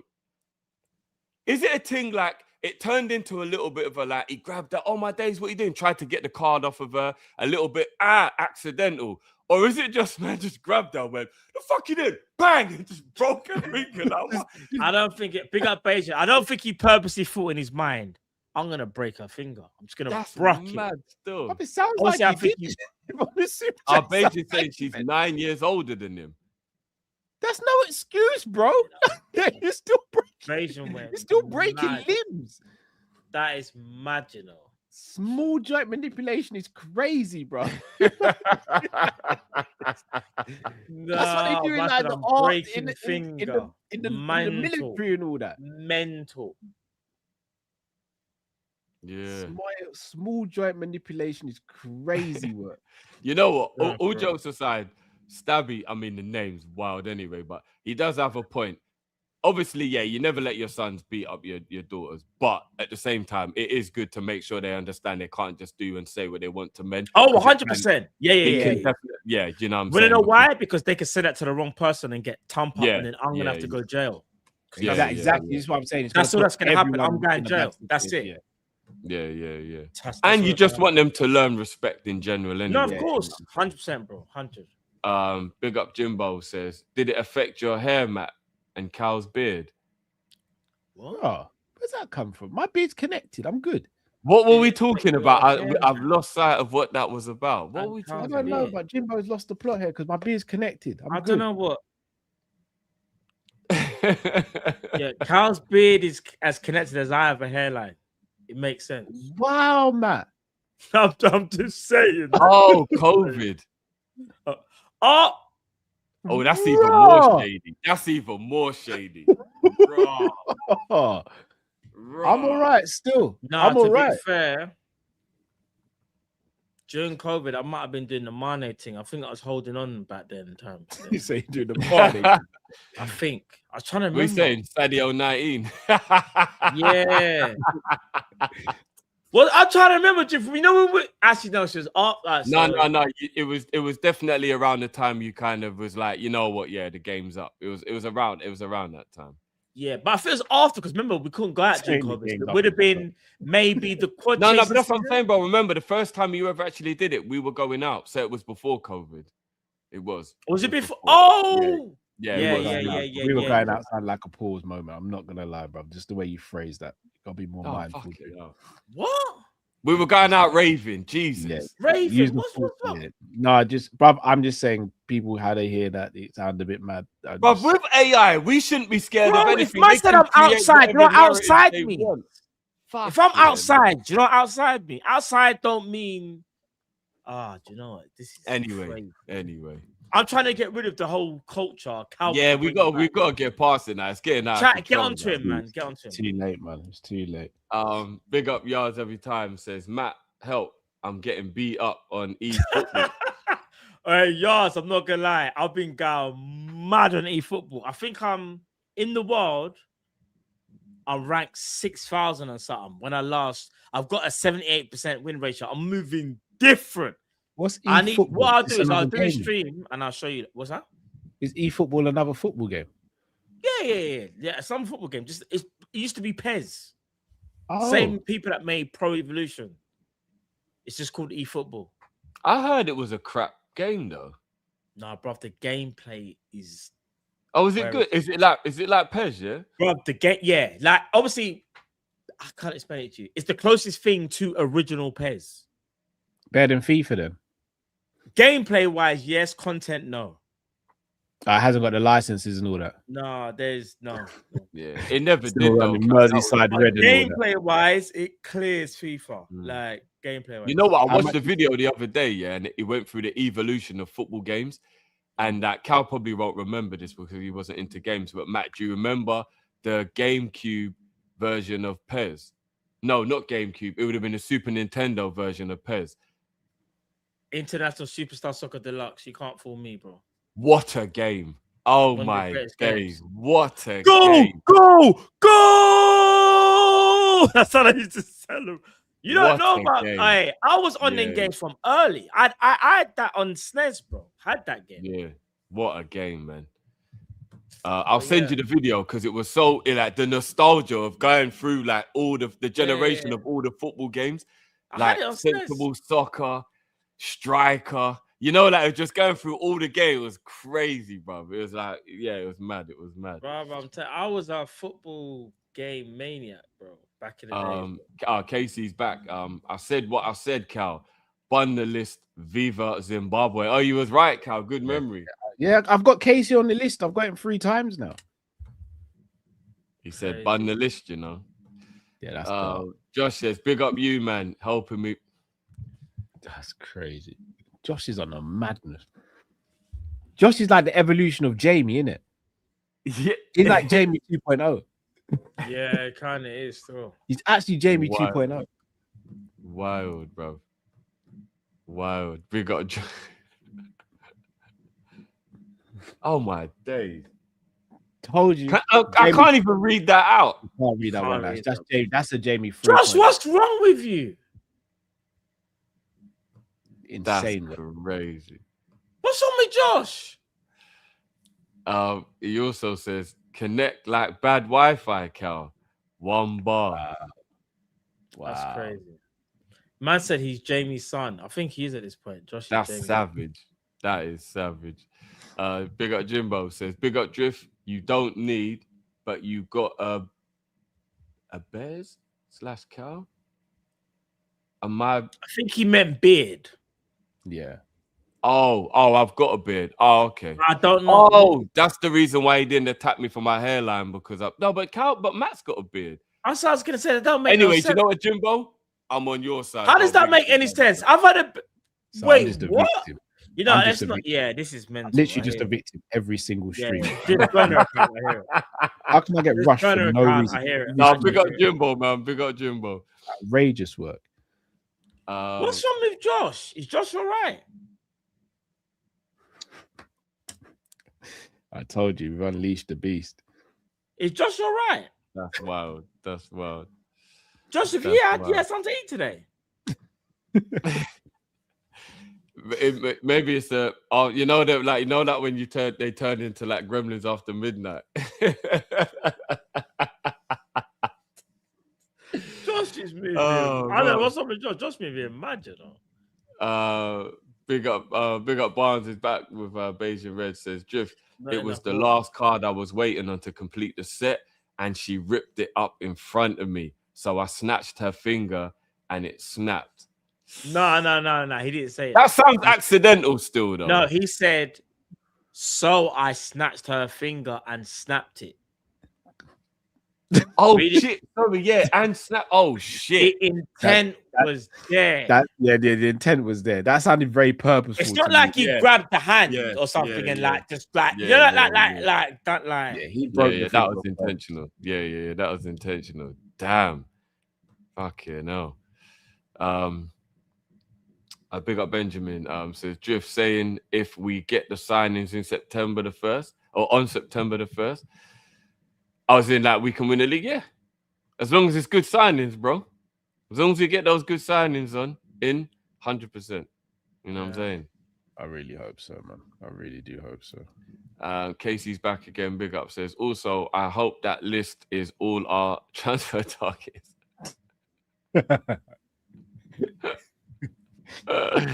Yeah, man. I hope so too. I really do. Josh is back and says, "Unleash the Beast is crazy, Cal." Josh is on the big wind up today, you know. Yeah, he is. He's on the wind up. Big up, Josh. People, I just want to say as well, go over to the Court Tribunal. Josh has got some really good material that's about to drop as well. Some good content for you guys as well. So make sure you tune in for the next couple of weeks and months. Big him up. Go over to his channel, the Cop Tribunal. Make sure you lock in. Stay tuned. You might see Drift over there. You might see me over there. You might see Cal over there. I don't want to spoil anything. Just let you guys know. There's big him up each and every time. Even though he's a maniac, but big him up. Man said basically Barnes' sister is one of those situations that you play stupid games and win stupid prizes. Or lose mobility. Listen, you know why I don't want to laugh? I've got so much respect for Barnes and his whole family. That's why I don't want to find it funny.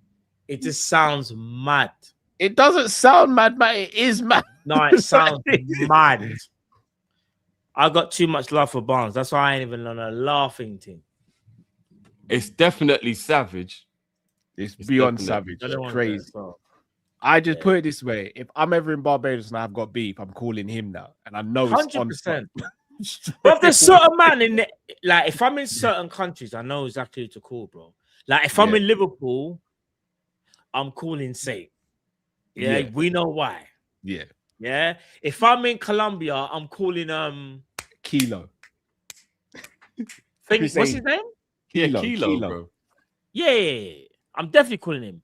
If I'm in America, I'm calling Ghost.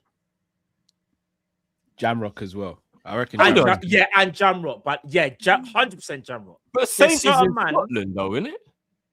Who? Saint is in Scotland, isn't it? Saint's connected. Don't worry, man. Doesn't matter. No, I know he's connected, but the way I thought you. Anyway, Think about. I'm gonna say is this year. In fact, I can't even say it. I have to put it. We'd be safe. I'm gonna say, you'll remember, Drift. You remember? Oh, from the parade. Oh yeah. I'll just put in the chat. Don't say it. This is Drift from the thing. No, but that's not giving away. No. But I literally but let's say I said something else, and I said, don't say a particular. You just went. Oh yeah. But it's calm. It's calm. I remember. Remember that we was patterned. Yeah, I remember. You know what I'm saying? Yeah, 100%. There's certain man I know. Yeah. Ty says Cal cursed Tyler out of the club. Bring him back. Oh yeah, I can't. You lot didn't want Tyler Morton, man. You lot didn't want him. When I speak about Tyler Morton, it was Cal's just chatting. Zabiri and Jay as well. Zabiri as well. Yeah, Zabiri would get us. Yeah, Zabiri would be cool with Zabiri as well. Zabiri and Jay the activists are the two on corner. Here, Vinny. I think. No, I'm thinking of the name of that here, but. I wouldn't even bother with. Just call it 3.0. Seeing Vinicius Junior's surgery. Did he lose a bet on Madrid Extra? Has he had surgery? What? I was going to say, what surgery would he have had? What's going on with Vinny? I'm confused. I didn't even know he had surgery. No, did I, bro? When he's saying, did he lose a bet? Is it because he's proper mashup? I don't even know what's going on. Yeah, I don't even know, bro. Josh says, it's all love, boys. Having Diddy off with Cal on my show. That's no, you're not. wild. No, you're not. No, you're not. No, you're not. That's no, you're not.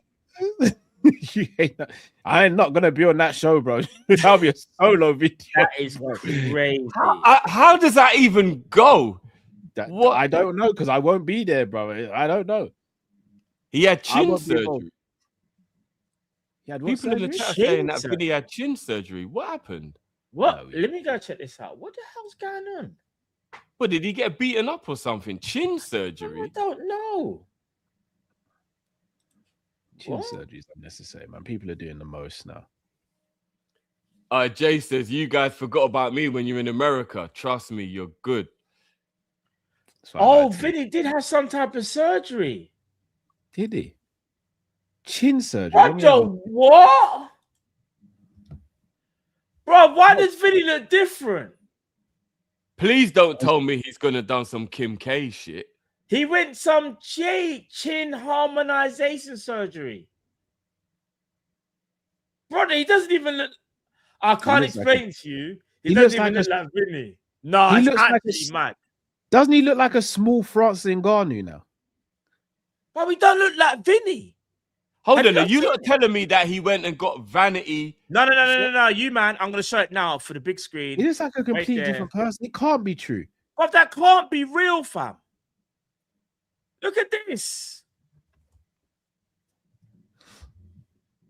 Wait. Shoot, hold on.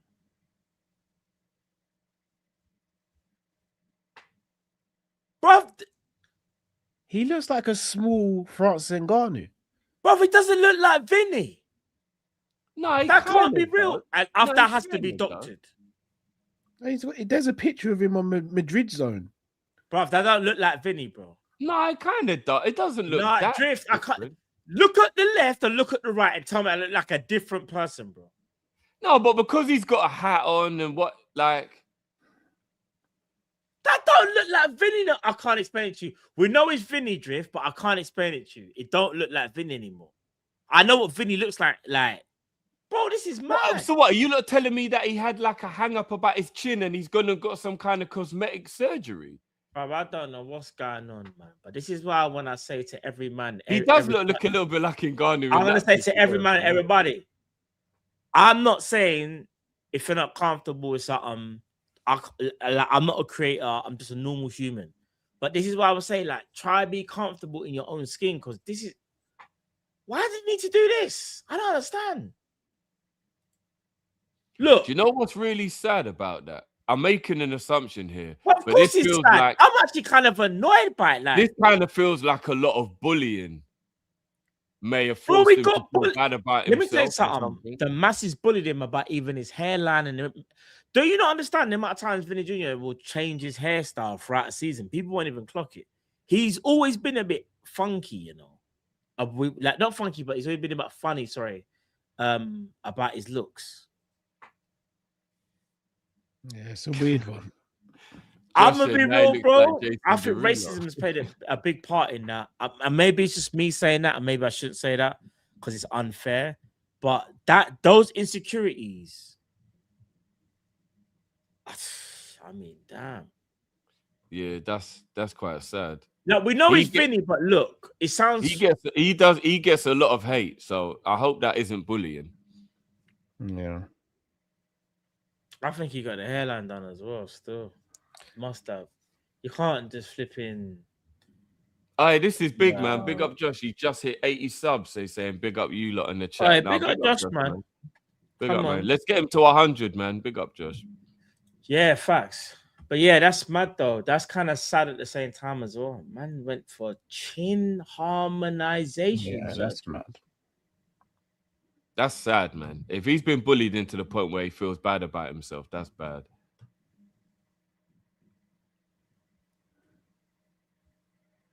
Guys, we're only on 397 likes, man. Come on, man. No, man. This is why. What's going on, guys? What's going on? Do you know what? Sounds, you'll be surprised, you know, bro. I know Sounds is saying racism can't make you change. Bro, you'll be surprised how bad people feel about themselves when they're bullied for anything, especially racism. Trust. You will be very, very, very shocked. I'll be honest with you. I shouldn't even say this out loud. But when I was younger, I used to get bullied about my lips. When I got older, I realized I'm just black. When I was younger, I used to get, not bullied, but teased. You know, like people will say shit or whatever. When I was in primary school, it bothered me. When you're young, them things get to you. Do you know what I mean? I'm only 8, 9, 10 years old. Like, them things get to you. I'm telling you, bruv. And when I look back, that is racism. Of course it is. If you talk about someone's nose, anything like that, of course, because those are features based on your ethnicity. It can bother you. It can. You'll really be surprised how much things can get to you and bother you when people tease you or make jokes or say things about stuff. You'll be surprised. You know what I mean? So, yeah. It's an unfortunate reality, man. You know what I'm saying? Very unfortunate reality. Still. I can just laugh at it now as an adult. You know what I mean? You know, and as the older I got as well, I started to realize the ladies them love it, so the man them are just haters. But I'll be honest with you, it can bother you. It can get to you. You know what I mean? So. Chin is like something that you wouldn't even. I don't know. It's a random surgery, isn't it? A chin surgery. It's a very random surgery. Yeah, Facts. very random. Yeah, very random. But anyway, people, it's been a pleasure as always. Hope you enjoyed. Still disappointed with only 397 likes, guys. That's crazy. That's crazy work. And there's, if I'm not mistaken, still over 1,000 in the cut. Yeah, there's over 950. Well, I see this. You lot do this all the time. There's over 900 people on YouTube, over 200 people on X as well. Big up the person that's watching on Twitch as well. Bad boy, I think it's Ant Starridge. I think his name is as well. Big him up each and every time. Guys, smash the like button. This does not surprise anyone after the story you told today, bro. I'm surprised that they end up with more stitches.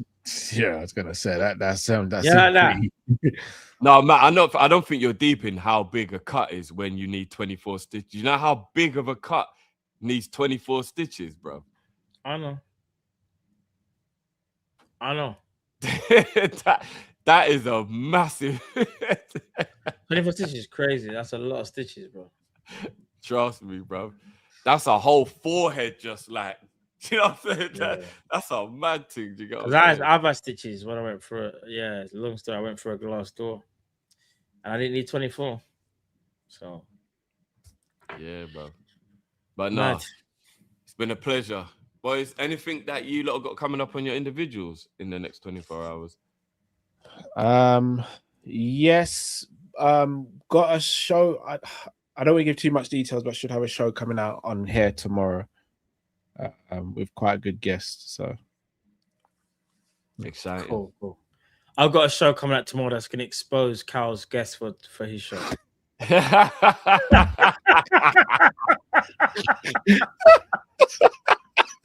you imagine? 9 a.m. Just to let you guys know, so you're not surprised. These are the guests that will be on Cal's show. Act like you're surprised. Nah, tomorrow. I'm not gonna actually be hilarious.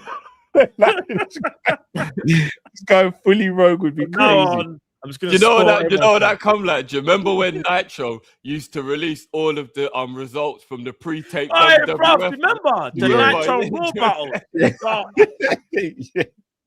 Darkness, but no, big up Cal. Obviously, people, make sure you go over to the Samson show. Check that out as well. No, it's on Kopish. It's gonna be on Kopish.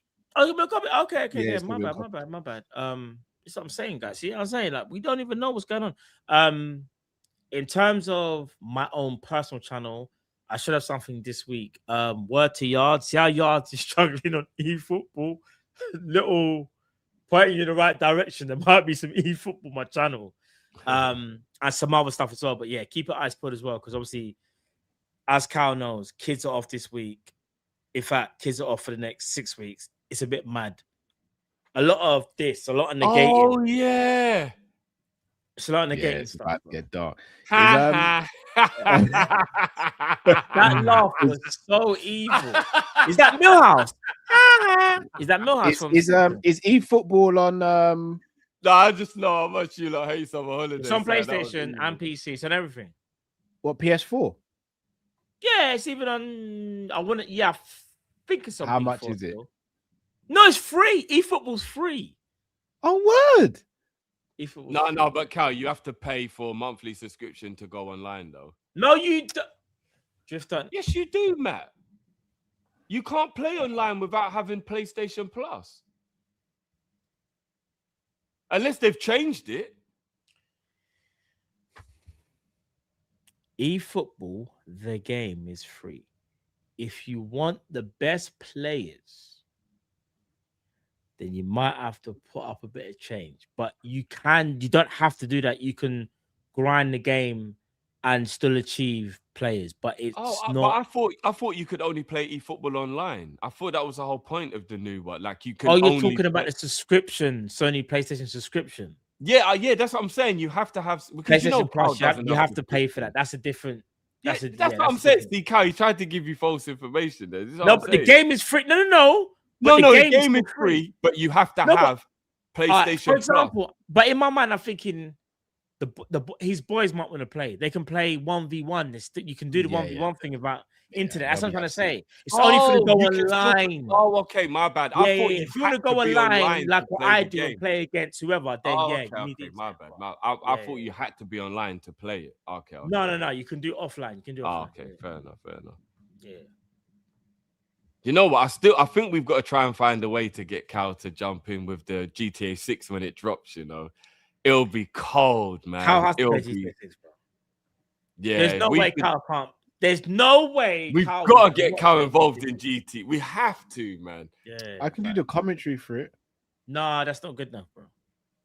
Nah, you've got to come with us on the Cal, your laptop once upon a time was able to play the old Football Manager. Do you remember? Yeah, look at the damage it's done. Yeah, but do you know what you haven't done for you? I don't want to jinx it. For months. You ain't done that. Oh, my laptop just cut out. Like just Matt, don't jinx it, bro. Don't jinx it. I'm gonna be real. It doesn't happen often, but it happened to me during an interview the other day, and I was fuming. Bro, it has happened on Kopish for months.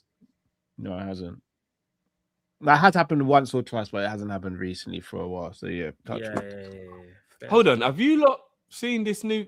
There's a video I'm watching now. I have no idea who he is. He's a guy. He's got a blue tick called Ben, a Liverpool Twitter thing, and he's got a video. Is it SMX LFC or something like that? Ben. Yeah. Ben's cool. It's the new kit. It's the new Liverpool white kit, I think. Yeah, it's lovely. They're meant to be have wearing. You not seen it? I've never seen it. Ben, what? They're meant to be wearing it on 28th of July or something like that. What's his name? Look, Matt. Oh, that's beautiful. That is all me. That's a bit of me. But I need to see the. Are we gonna see more? All right. 10 seconds.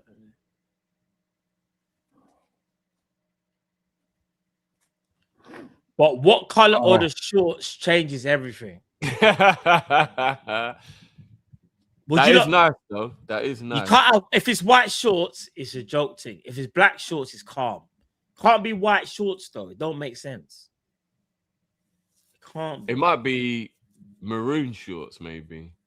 It's got to be black shorts though, right, chat? Is it black shorts? Could go red shorts. It's nice. It looks like it's maroon, isn't it? It's got to be black shorts, bro. Has to be white shorts and scraps. You're mad. I don't mind it being white. No, but do you know what it is? That's like when Torres was there. That might be the 09-10 kit, I think it was. Yes. Let me pause it on the when it zooms. You know the kit I'm talking about, Cow, innit? Yeah. The one Joe Cole wore. Yeah. The Joe Cole that never should have signed because he was done. That's pretty much what the kit looks like. Yeah, okay.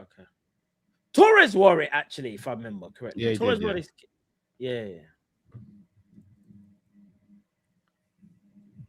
Not too bad. Somebody said indie. Indie? It was about Cola. Yeah, Bob, I'm gonna be real. Indie. Nothing really. That was 2 hours ago. Yeah, Drift. I'm gonna be real. Indie. I'm not gonna lie. The credibility is definitely gone down. Besides Amazon, we can trust him again, bro.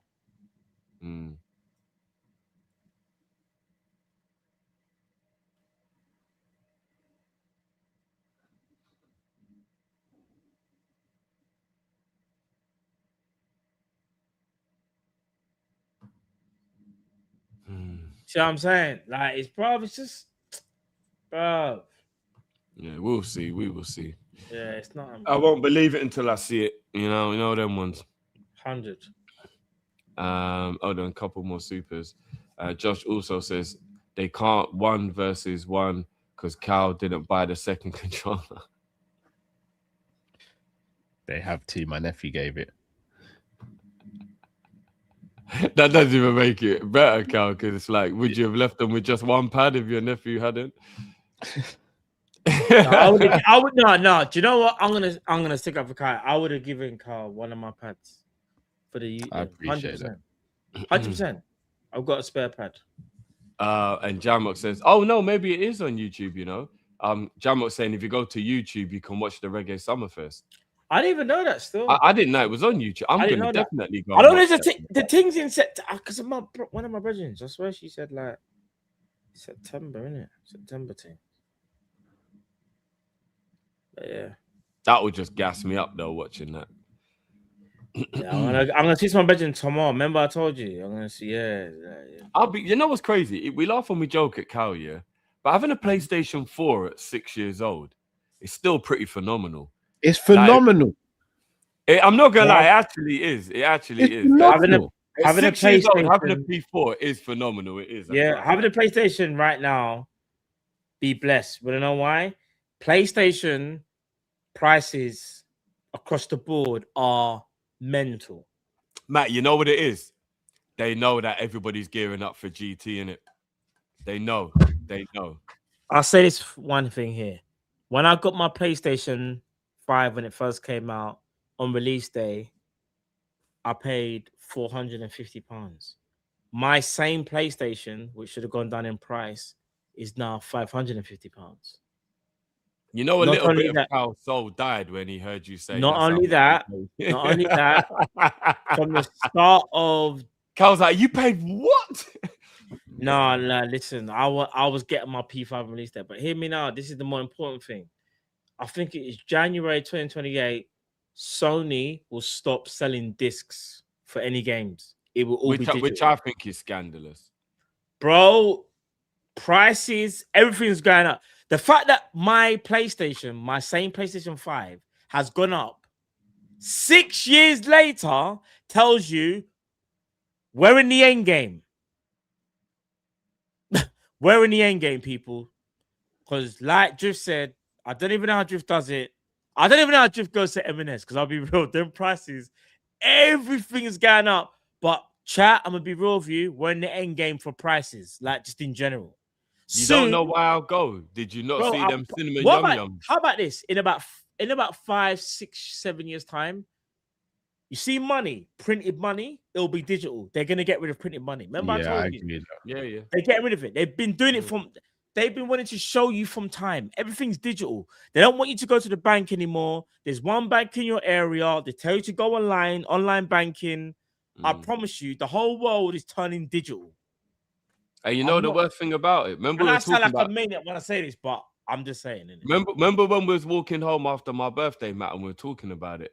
The crazy thing about this whole thing, is that if everything's digital, you don't actually own anything. That's correct. So you can spend all that money, and if they wanted to, they could just take it back, and there's nothing you can do about it. How about this? You see, once they get rid of printed money, you know, I'll give an example.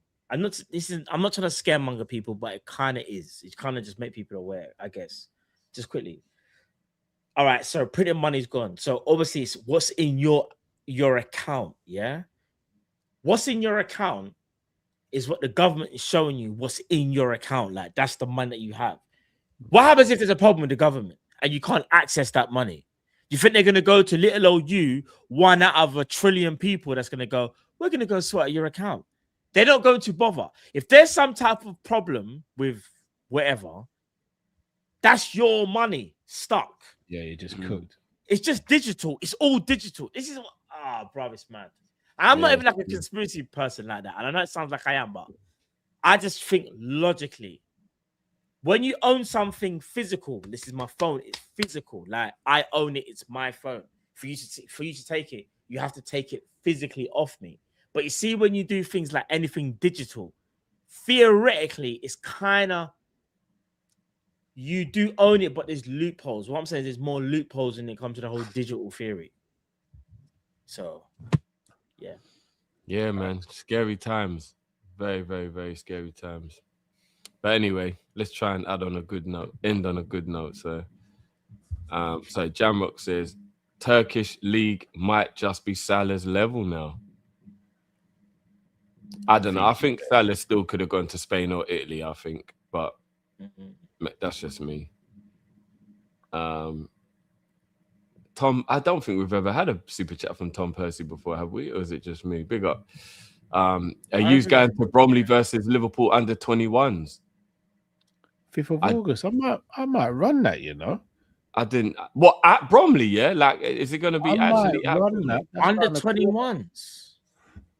That might be a good day out for real. Actually, yeah, if it's in Bromley, that would actually be a good day out. Yeah, I might run that. I might just run that. Is it in Bromley, Cal? Yeah. That's not bad. Man can run still. Man can run down to them ends. I might do that. I like that. Yeah. Might do big up for letting us know, man. 100. Indeed.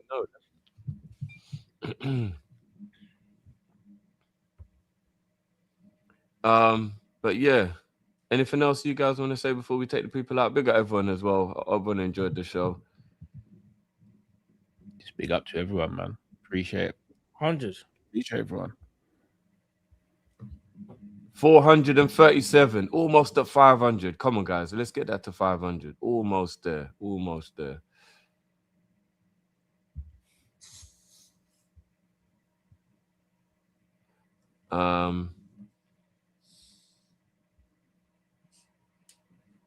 Jamut says, I don't know what the YouTube policy is like in England, but it's about an hour long, hit for hit. Okay. Yeah, you know what? Hopefully it can be displayed over here, bro. I just have to flip on that VPN if it's not anyway. You get what I'm saying? Hey, trust me. Yeah, I mean, but no, thanks for letting me know, Jamut, man. I'll definitely, you know what? I might actually put that on now.